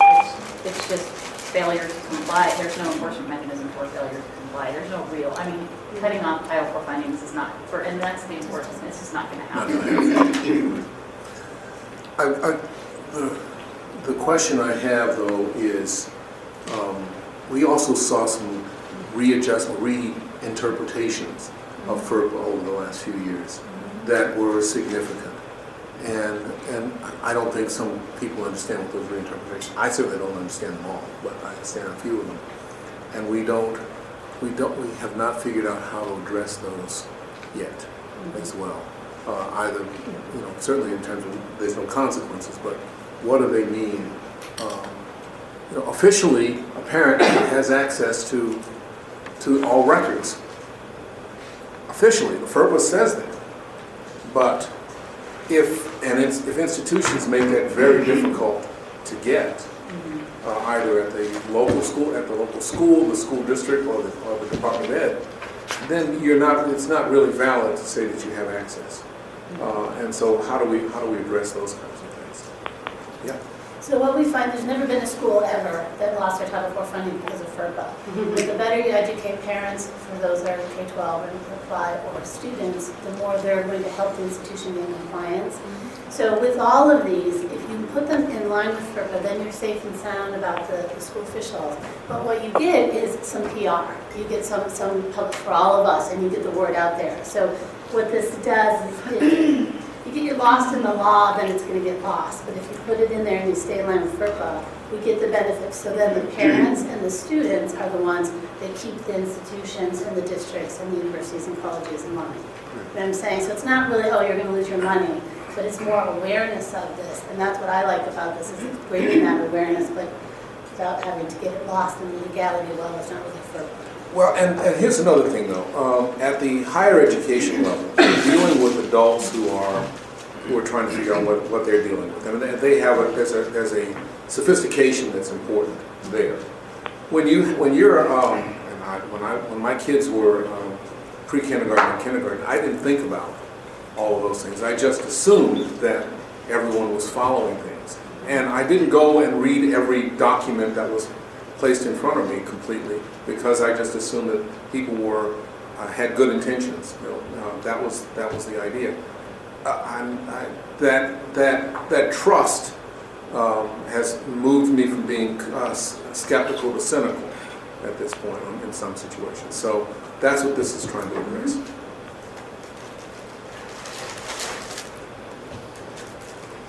Betty, were you going to say something? No? This is very helpful. Again, write some of these things down, please, so that we have that. I appreciate that. Okay, so that, and you said that there's one more that might be coming out. Yes, it hasn't come out yet, and it is, what's the number on that? I don't know what the number is.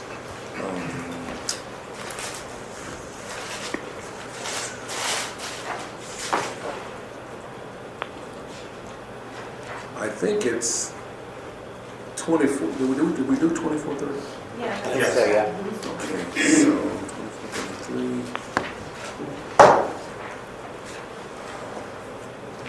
2433. Did we do 2474 as well?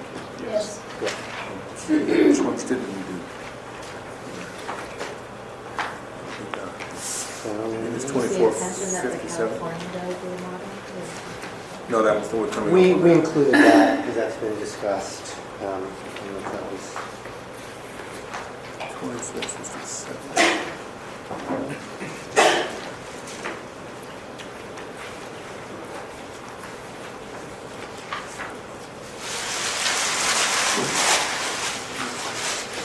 Maybe it's, did you have 2457 in this? 2457 is there. So we're missing one, and I just can't remember what it is.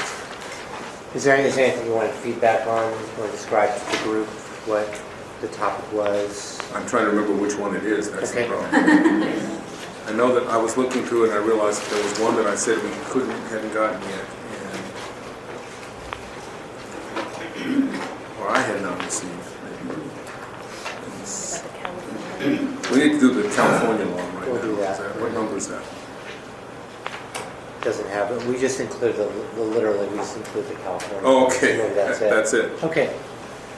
So before we move to that one, I'd really like to have an opportunity for the group.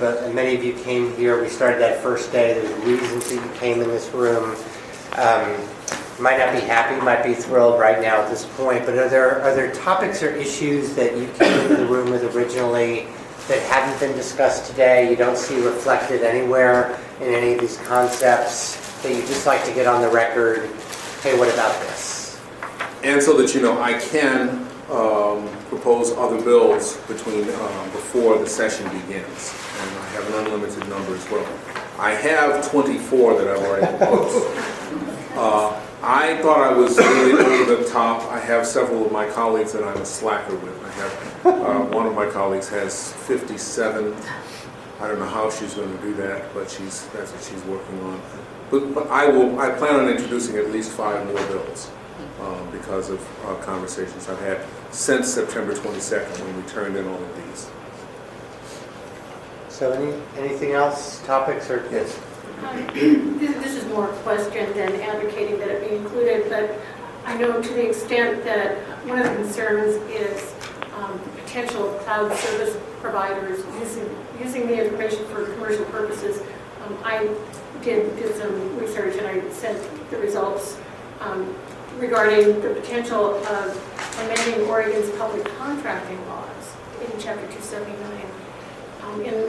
And so what I did was review the excellent work that you did on compiling legislation, and only found one bill that had been signed into law in Kentucky that requires contracts of state agencies which possess personal information to include security and privacy positions. And I just wondered if there's any potential in amending Oregon's public contracting laws, or if you considered it and discarded it, because I know that the vast majority of the other bills addressing cloud security, cloud-based security systems,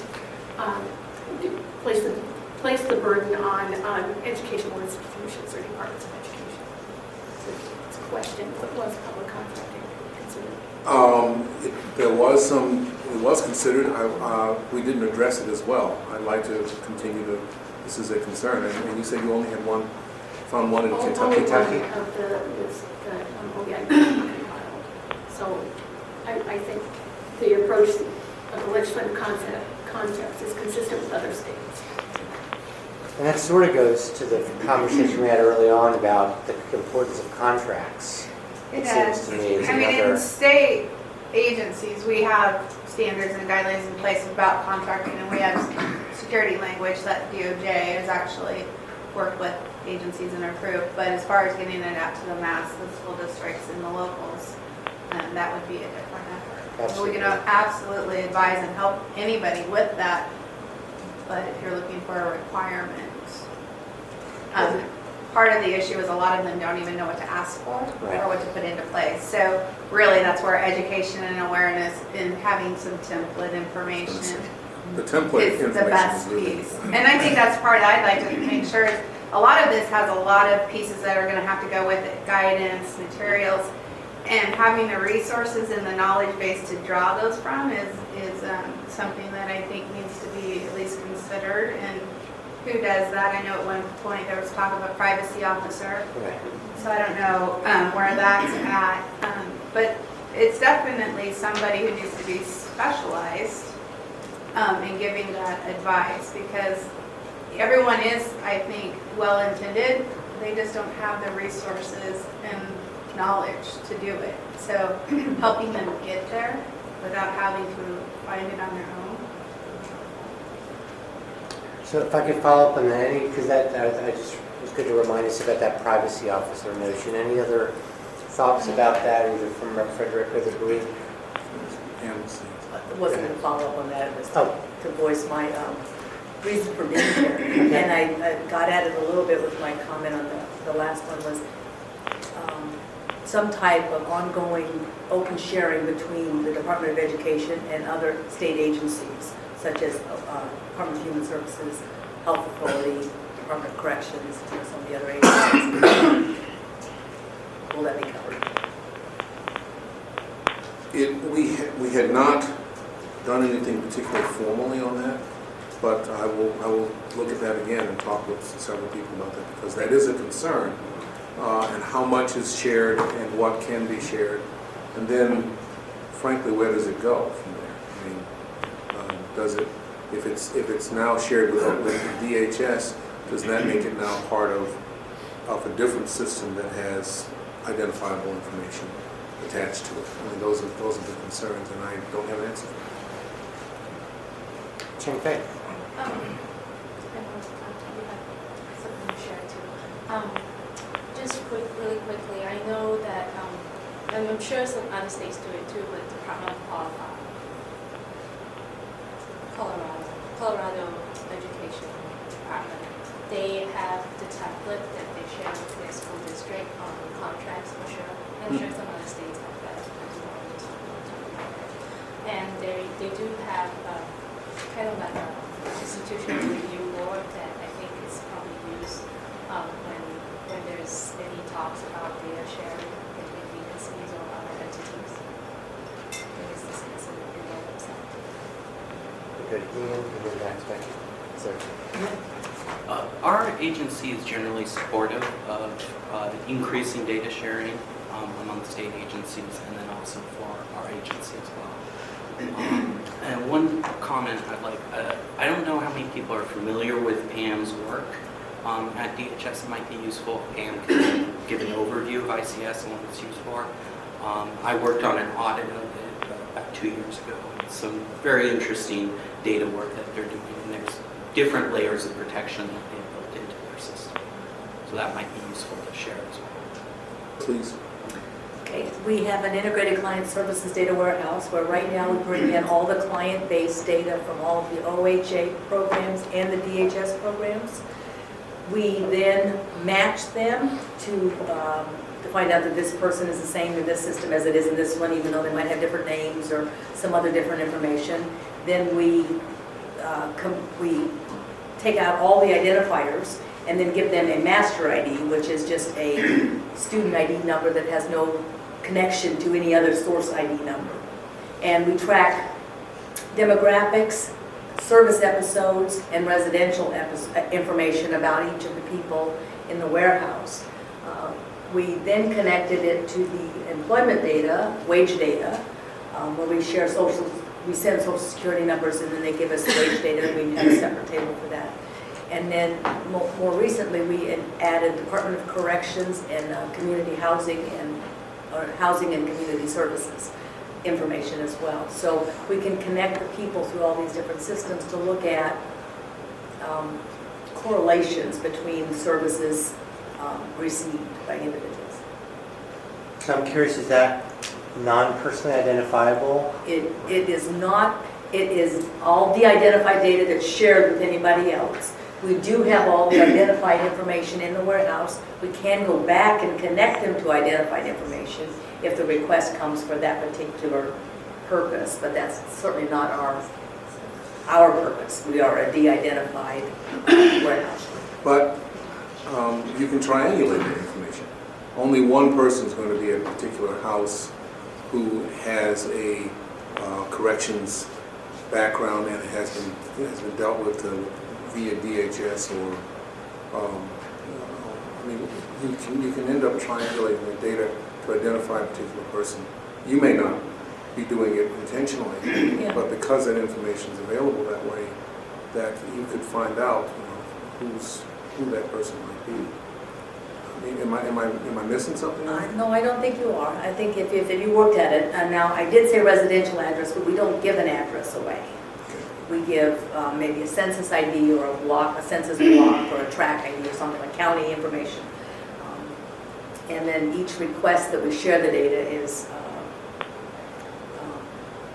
if someone wants to use the data, then we have to get the reason why and then what level of information they want. And then they have to agree to certain precautions and securities as well. So this is all shared within the state of Oregon government, or is it shared outside as well? It hasn't been shared outside yet, and it's not really shared. I mean, I listed all those entities that we have in the warehouse, but it doesn't mean they all have access to the data. It's pretty much by request only. And the majority of the data that's shared is aggregate. So we're telling you counts of people who received food stamps while they were receiving medical assistance. That type of information. Thank you. Thank you. Becky?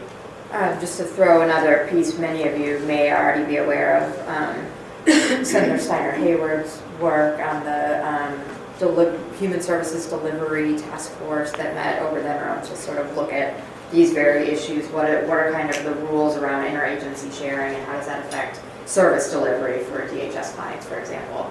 And it was a really interesting discussion, and I think people went into that discussion with this sort of assumption that because the task force was coming together, there were too many laws protecting privacy and it was a problem. And I think the conclusion coming out of the task force was in many ways just the opposite, that it was really more about training, and that people in the service delivery level just didn't know what kind of health information they could share, or didn't have the time to provide enough information to someone to give informed consent to waive those rights so that they would understand the value of the sharing.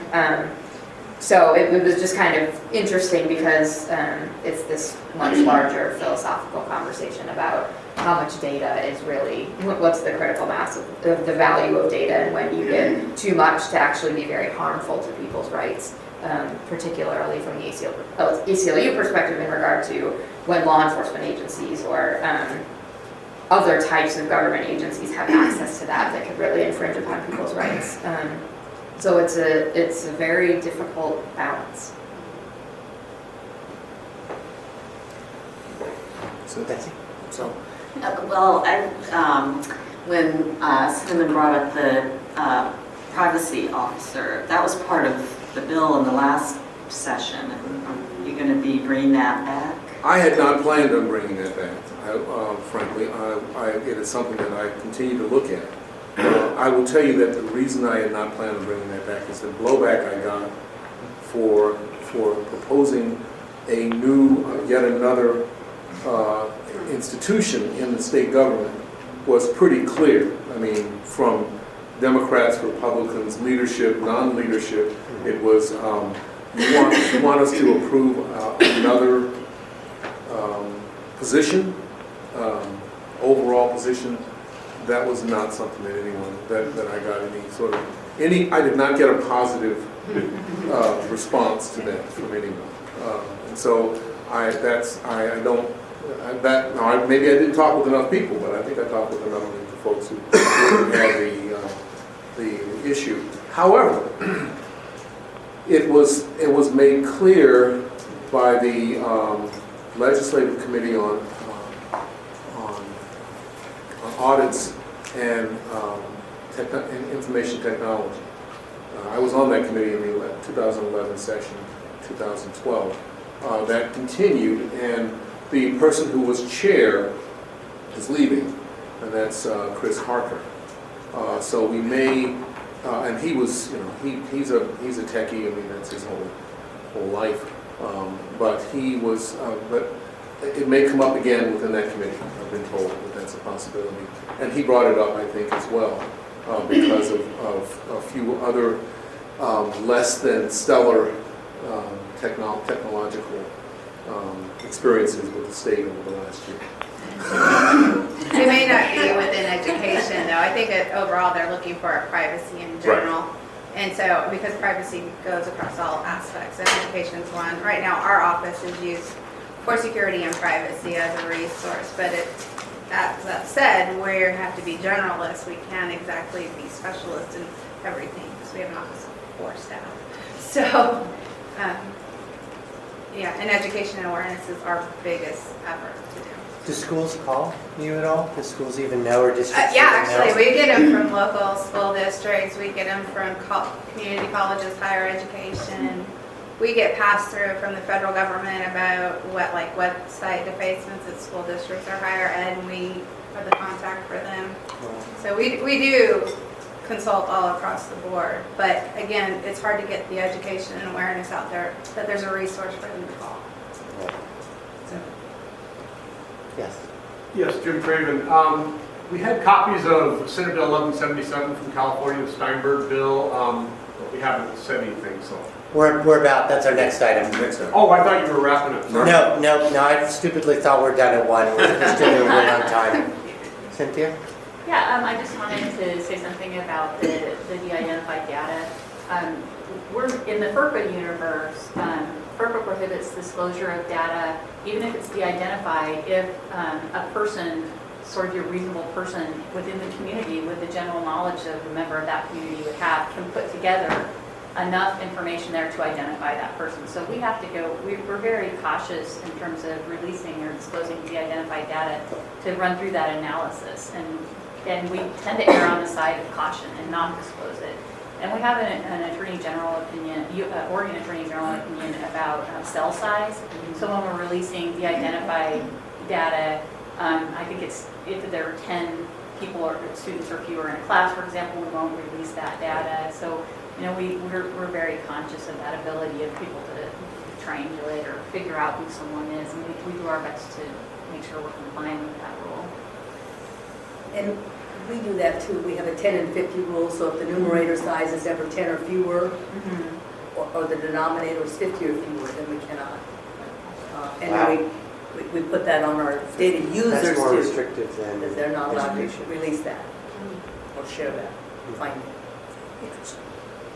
So just to circle back on the privacy officer, even if there isn't like a formal privacy officer, I do think that some of the things we've already talked about that you're already proposing, I think with the intent that we discussed, there should be some staffing within the Department of Education to help the proactive piece so that we're providing advice. And Cinnamon hit it, that I think it does need to be, and I would advocate for it to be ODE just from the standpoint of that domain knowledge so you understand the intricacies. We're not just talking about IT, we're talking about IT in education, which really is a different beast in a lot of ways.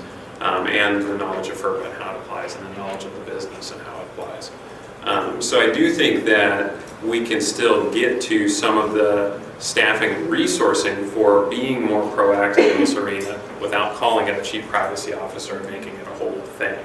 I think just to implement these things appropriately, we do need to staff up, not massively, especially if we can adjust some of the scoping, but to do it proactively and correctly, I think we can do that. All right. Okay, so moving ahead past the existing legislative concepts and the one other kind of key other states adopted privacy law that's germane to what we're talking about, we've included California's most recently passed pretty narrow bill regarding student data.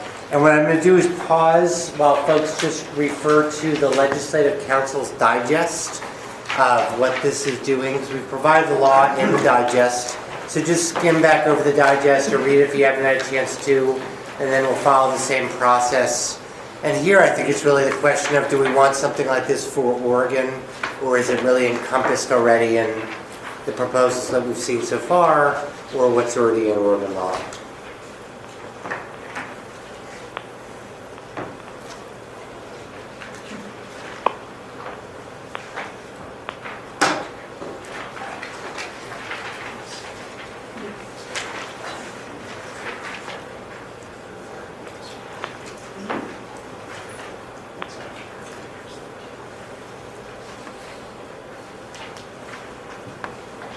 I guess just look at me when you feel like you're ready, then I'll sort of know where the group is at.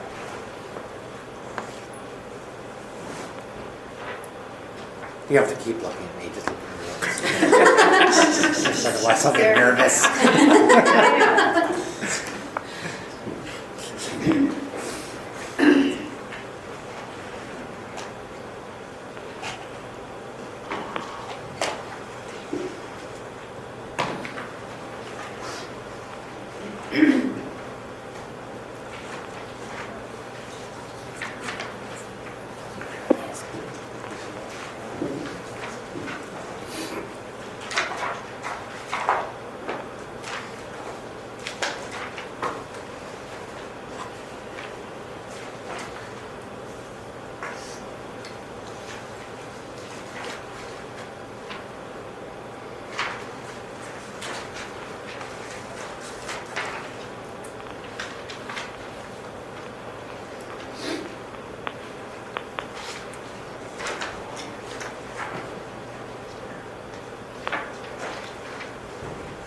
Okay, well, let's start.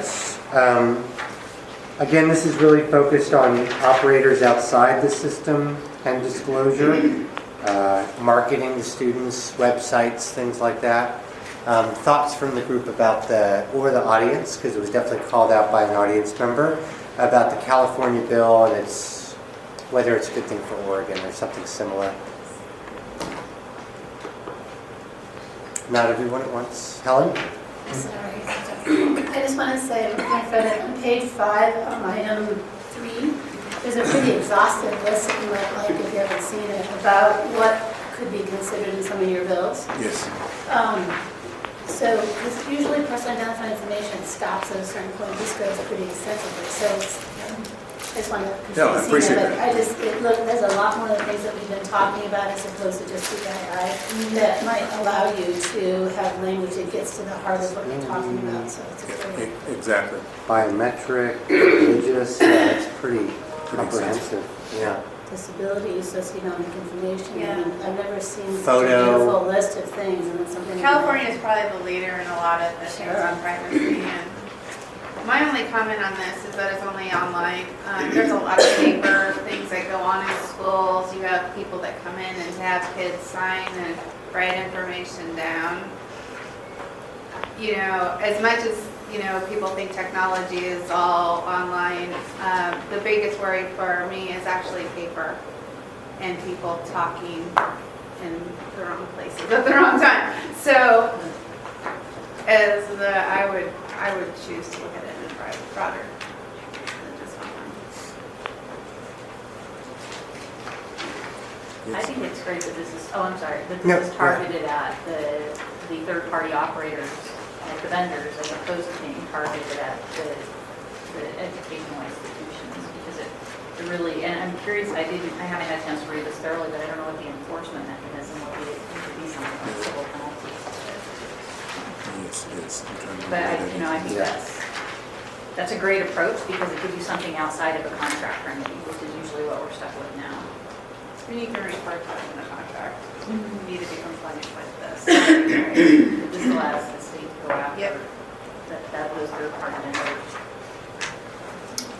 Graham. So I'm seeing nothing here in this very quick read that causes me concern, except when we talk about a third party type of thing, the Oregon Career Information System, part of the University of Oregon, and yes, Laura's in the room, so I just chatted with her. I mean, if somebody wants to do something like this, then we definitely would want to be sure that Oregon Career Information System is comfortable with it, because they are our state's designated career information system. And again, they're not a sort of private vendor, they are part of U of O and they're designated. But if there's one little word here that could cause a huge problem, we would at least want Laura very much involved in that. I mean, we are in the system, as well as we do employment department. So, And just so folks know, what a career information system allows students to do is to really have ownership over their own data. Got some nods, Jaime, over there. You guys have it, right? In Salem Kaiser and yeah. Yeah, it's one of the few examples where the data is actually provided to students for their own benefit directly to them instead of third parties and researchers and principals and stuff. Kids actually have access to it. So. Do you mind if I just jump in? Not at all. Another element to this, I'm on the Oregon CIS career information system.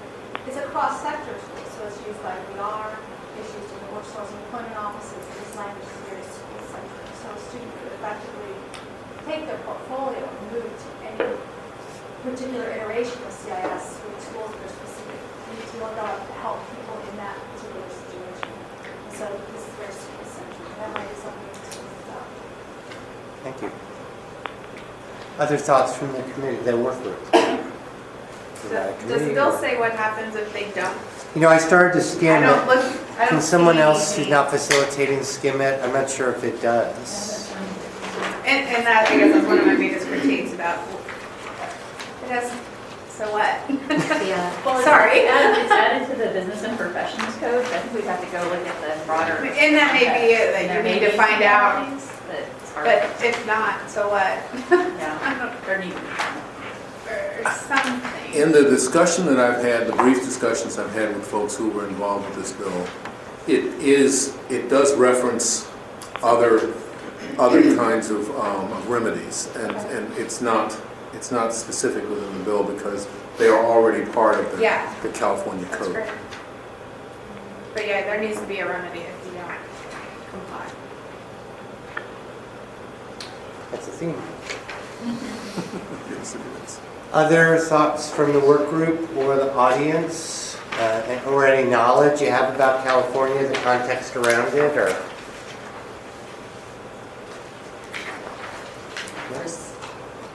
Chris. Can I just have you guys discuss what you think is meant by paragraph M under... Is that M as in Mary? M as in Mary, yeah, under 2.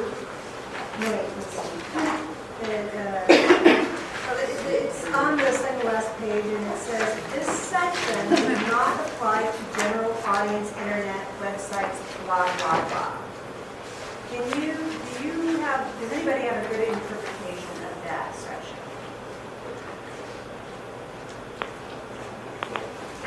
If you go back to the first part,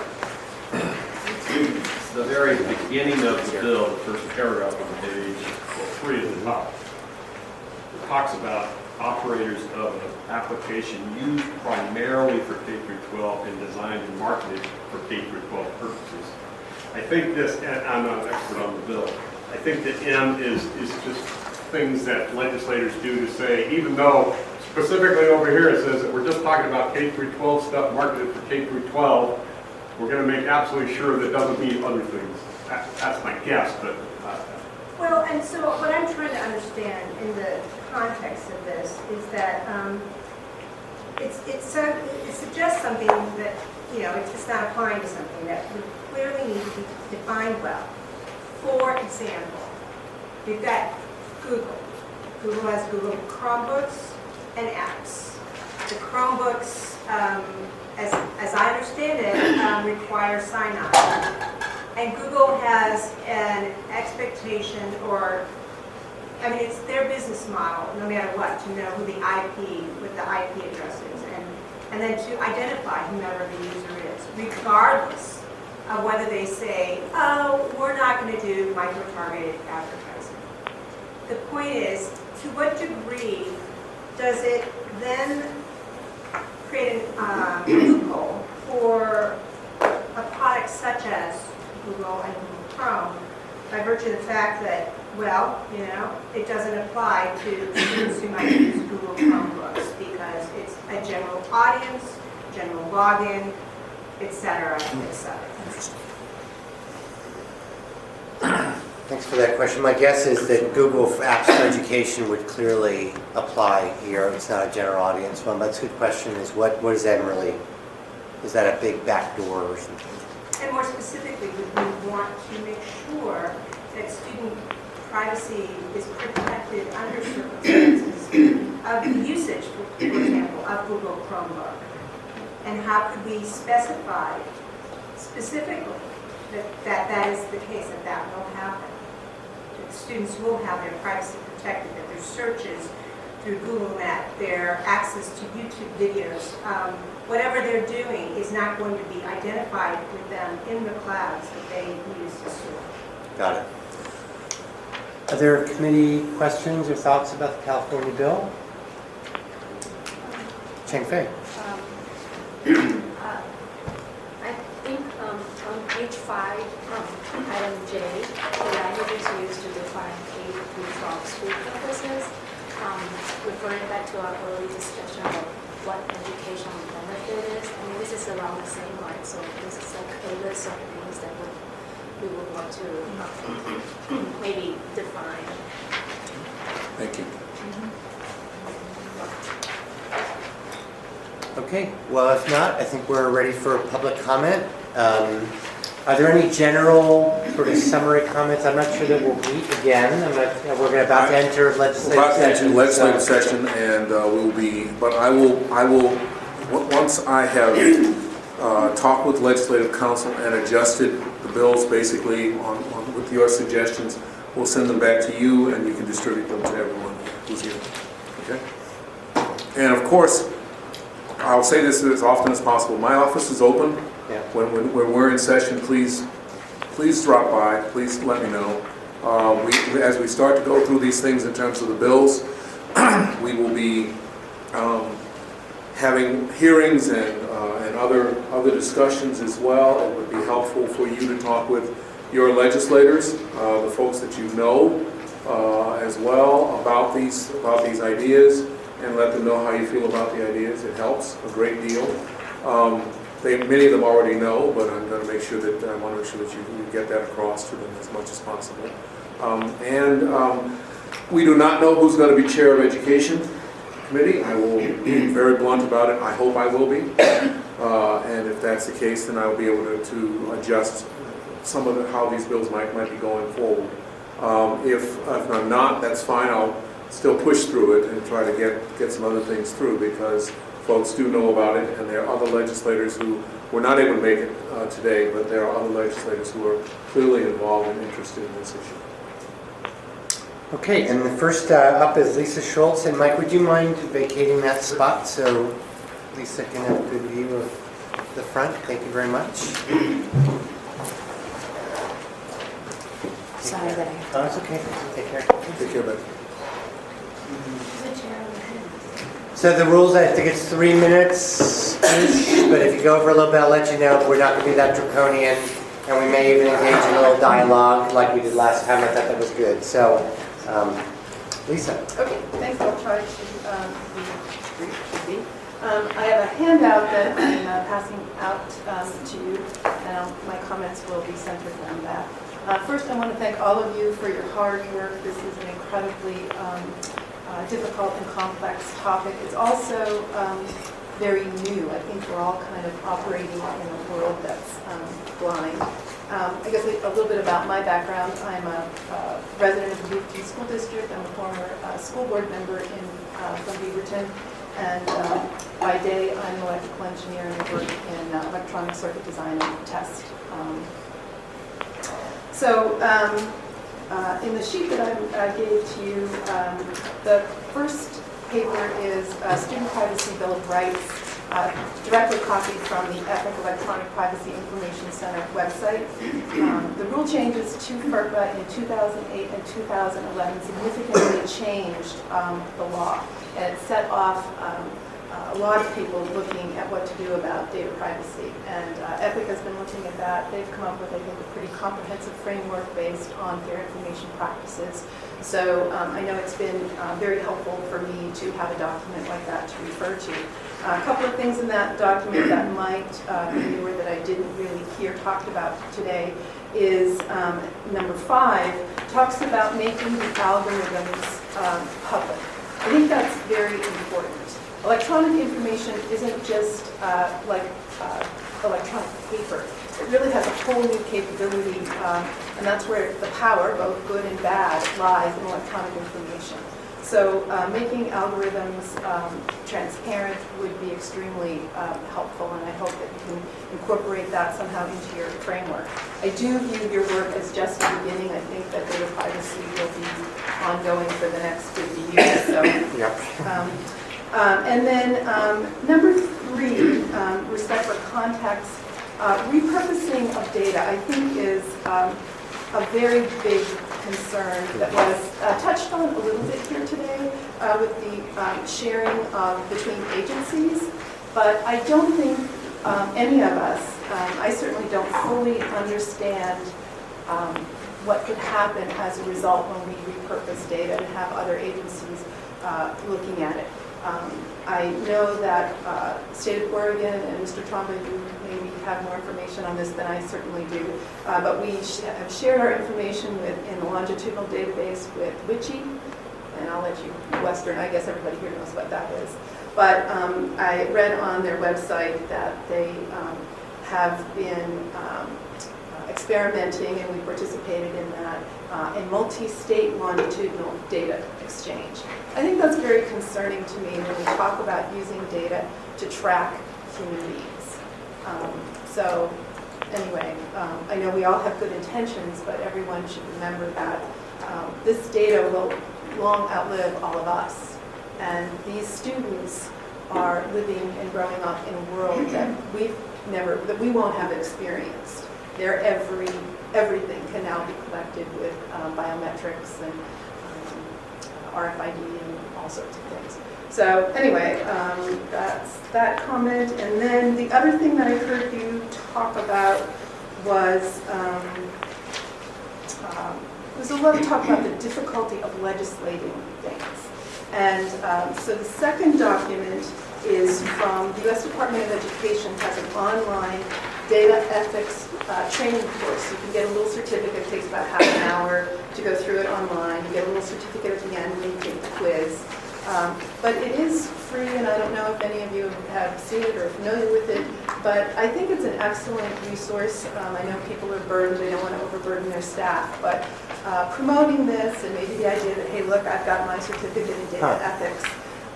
might be very, very helpful. So I certainly learned a lot in going through the little online training course, things I hadn't really thought about before. So I would just encourage all of you to make use of that. And again, thank you very much for your work, and really appreciate your Representative Frederick for stepping up on this issue. It's really daunting, and I really appreciate seeing this. Thank you very much. Thank you. I don't know if I should say anything about WICHE. People know a lot more about WICHE than I do over there. And Mike, it's Western Interstate Commission on Higher Education. And the focus of that work was finding out where our college graduates get employed if they leave Oregon. That was one of the more program evaluation of the success of our schools, I think, than following an individual kid. But is that pretty accurate? I don't know. Yes, Yeah. Mike reword, that is accurate, and the exchange function, the Pam described that there was a master ID tag to records, but not any other PII tag elements. So no PII. One thing we're just trying to track is how do Oregon schools support students moving forward in their career, and a lot of them don't stay in Oregon. So, but thanks for the call out on that. Glenn Miller, who's going to entertain us with a few tunes. Thanks very much from Hillsborough School District. And I'm sure he never gets that anymore. I never. No one else has ever brought that Did up. he do In the Mood? Is that the Glenn Miller tune? I think so, yeah. That's one of my all-time favorites. Well, thank you. Thanks very much, actually. First off, I want to say thank you for taking up this issue today and for having me speaking to you. My comments are my own today. I actually don't represent the board in my capacity here, but I do feel that I can say that this is an issue that all of my colleagues on the school board would feel is very, very important to everyone. My main thought to you today is that really the devil is in the details and how you implement this stuff. You know, we're a very large district. In fact, we're the fourth largest in Oregon, about 21,000 students. And so we have a fairly large staff that deals with all the administrative stuff that we have to do. We're also a very data-driven institution where we collect a variety of formal and informal things, and we share that amongst ourselves, our teaching community, so that we can further our mission for student achievement. So that's all well and good. And on the other side of our administrative offices, we spend literally hundreds of hours compiling reports that go off to Salem to God knows where, for God knows what purposes. And frankly, you guys get so much information from us, it takes you months and months to get any feedback to us.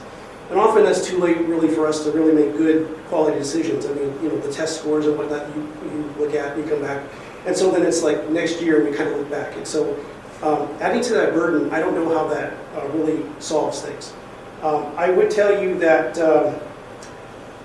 it is important that we do look at these things, but what I feel we need is guidelines and not clubs.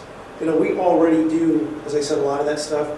The other thing is that because we are large, our economies of scale are so much different from some of the smaller districts. You know, while we might be able to afford to have a chief privacy officer, somebody, you know, in Eastern Oregon somewhere that has 200 schools, they can't do it. You know, they're already struggling with the burden of what they have to do. So that's just my main mission, is that this is a moving target. It's not something you can look at every 5 years, because we're asked to collect more and more of different categories of data every day for reasons that are not clear to necessarily people outside of the district. You know, I mean, my school administrators might know, but my parents don't. You know, I can tell you right now, the concept of a data warehouse that collects data longitudinally, even though we say it's not personally identifiable, it was just mentioned that, well, you could put a social security number with it. That concerns some parents, in fact, a lot of parents. There's a concept that they just want to be left alone, basically. I get why we need to do that in so many ways. It's in our best interest to kind of have general statistical information, so that's not really an issue for me, but it is one of those things where it breeds kind of the mistrust of the government. And for instance, you also mentioned kind of about your opting out of these different assessments. Well, I can tell you from some of the comments that I've heard is the reason why people are being advised to do that is because, well, it's a Common Core issue. You know, they want local control, they want their own education, so it's a protest. Yeah. So when we let them opt out, then of course, then we're clubbed because, you know, our own school ratings can go down. So whatever you guys do here, basically just has to be a balance between, you know, too much information that takes too much time and something that's relevant. We need to be able to collect this information. We need to be able to be responsible for it. But we already have, you know, a lot of concerns being addressed, you know, every day. Everything from like withholding certain information so that, you know, some parents who have restraining orders against other people can't get information like that. So we do all this stuff it's in our DNA already to deal with this and to be very sensitive about it. I've heard a lot of great suggestions here today. We do a lot of those things, like for instance, using the ID numbers. And I have to tell you it's true, all the kids know each other's ID numbers, so you can never get away from completely impersonal things that's just not practical. But you have to figure out where that line really is, where it actually, the benefits outweigh the, you know, the dangers, or basically just can be too much to be not usable. So I don't really actually have an answer to that, to be honest with you. I appreciate you guys wrestling with that subject. I just know that I'll be watching this, and you know, we'll be hoping to come up with something that's clear and hopefully not too terribly complex for us to actually carry out, because I know my administrators would really appreciate that. So, and also thank you for lunch. That was unexpected. That's really all I have. Thank you very much. Any questions for Glenn? Okay, thank you. Chris Allman.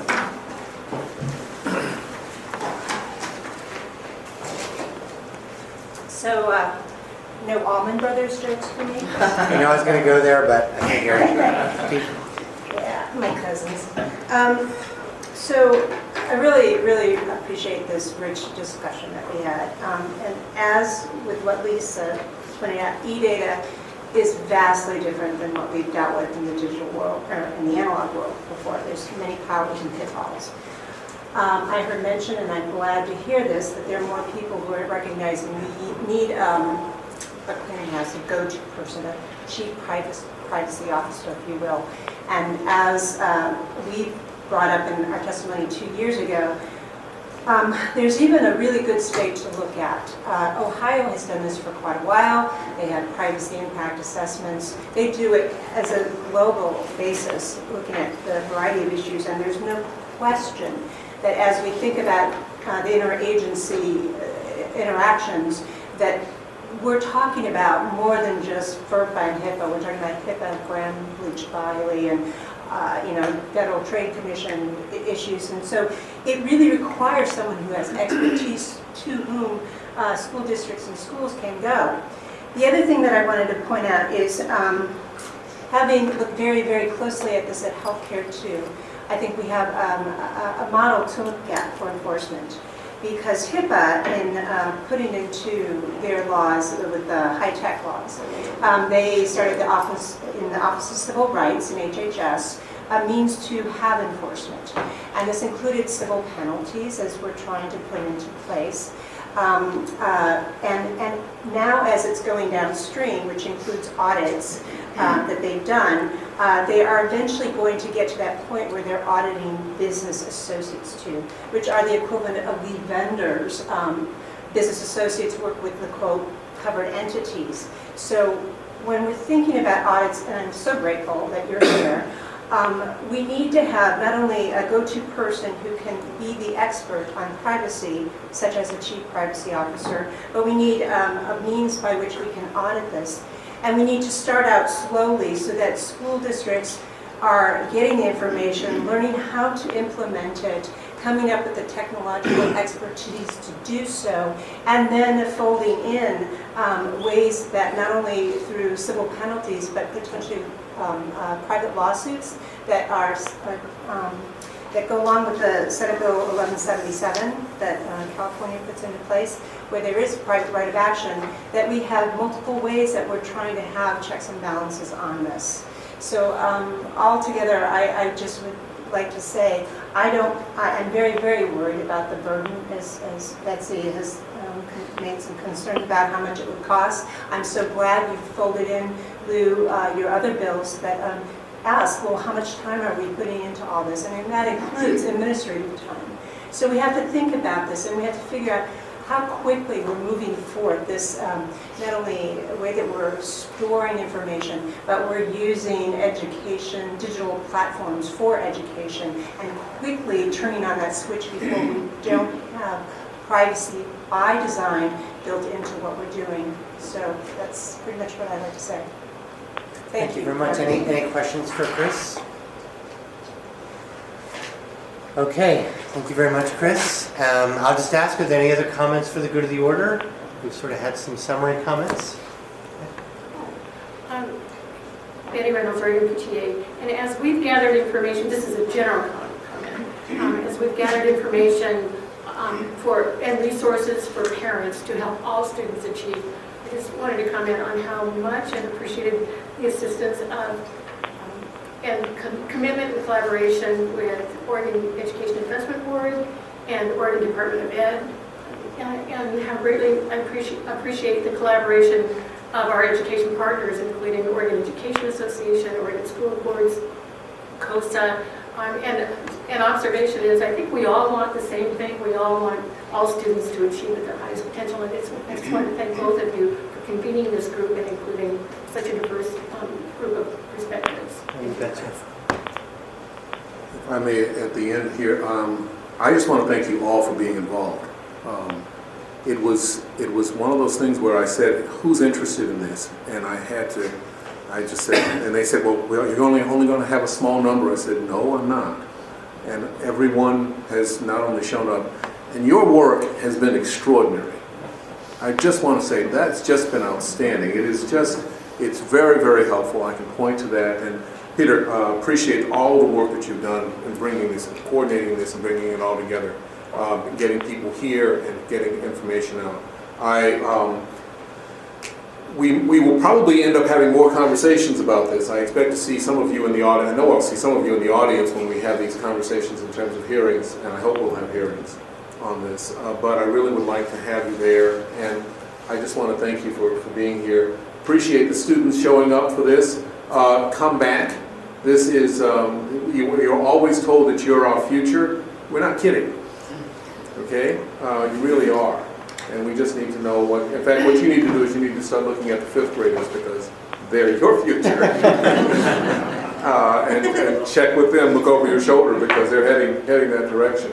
And we, for many of us in this room, we are, what is it now? You are digital natives and we are tourists. We've just begun to understand this. And so we're beginning to understand just what the possibilities might be. So thank you again for being here. Thank you all for being here. And continue to, please send me the information. I've already gotten 3 emails from folks who had to leave. So I expect to see quite a few more. So please send what you can. Thank you. All right, we're adjourned.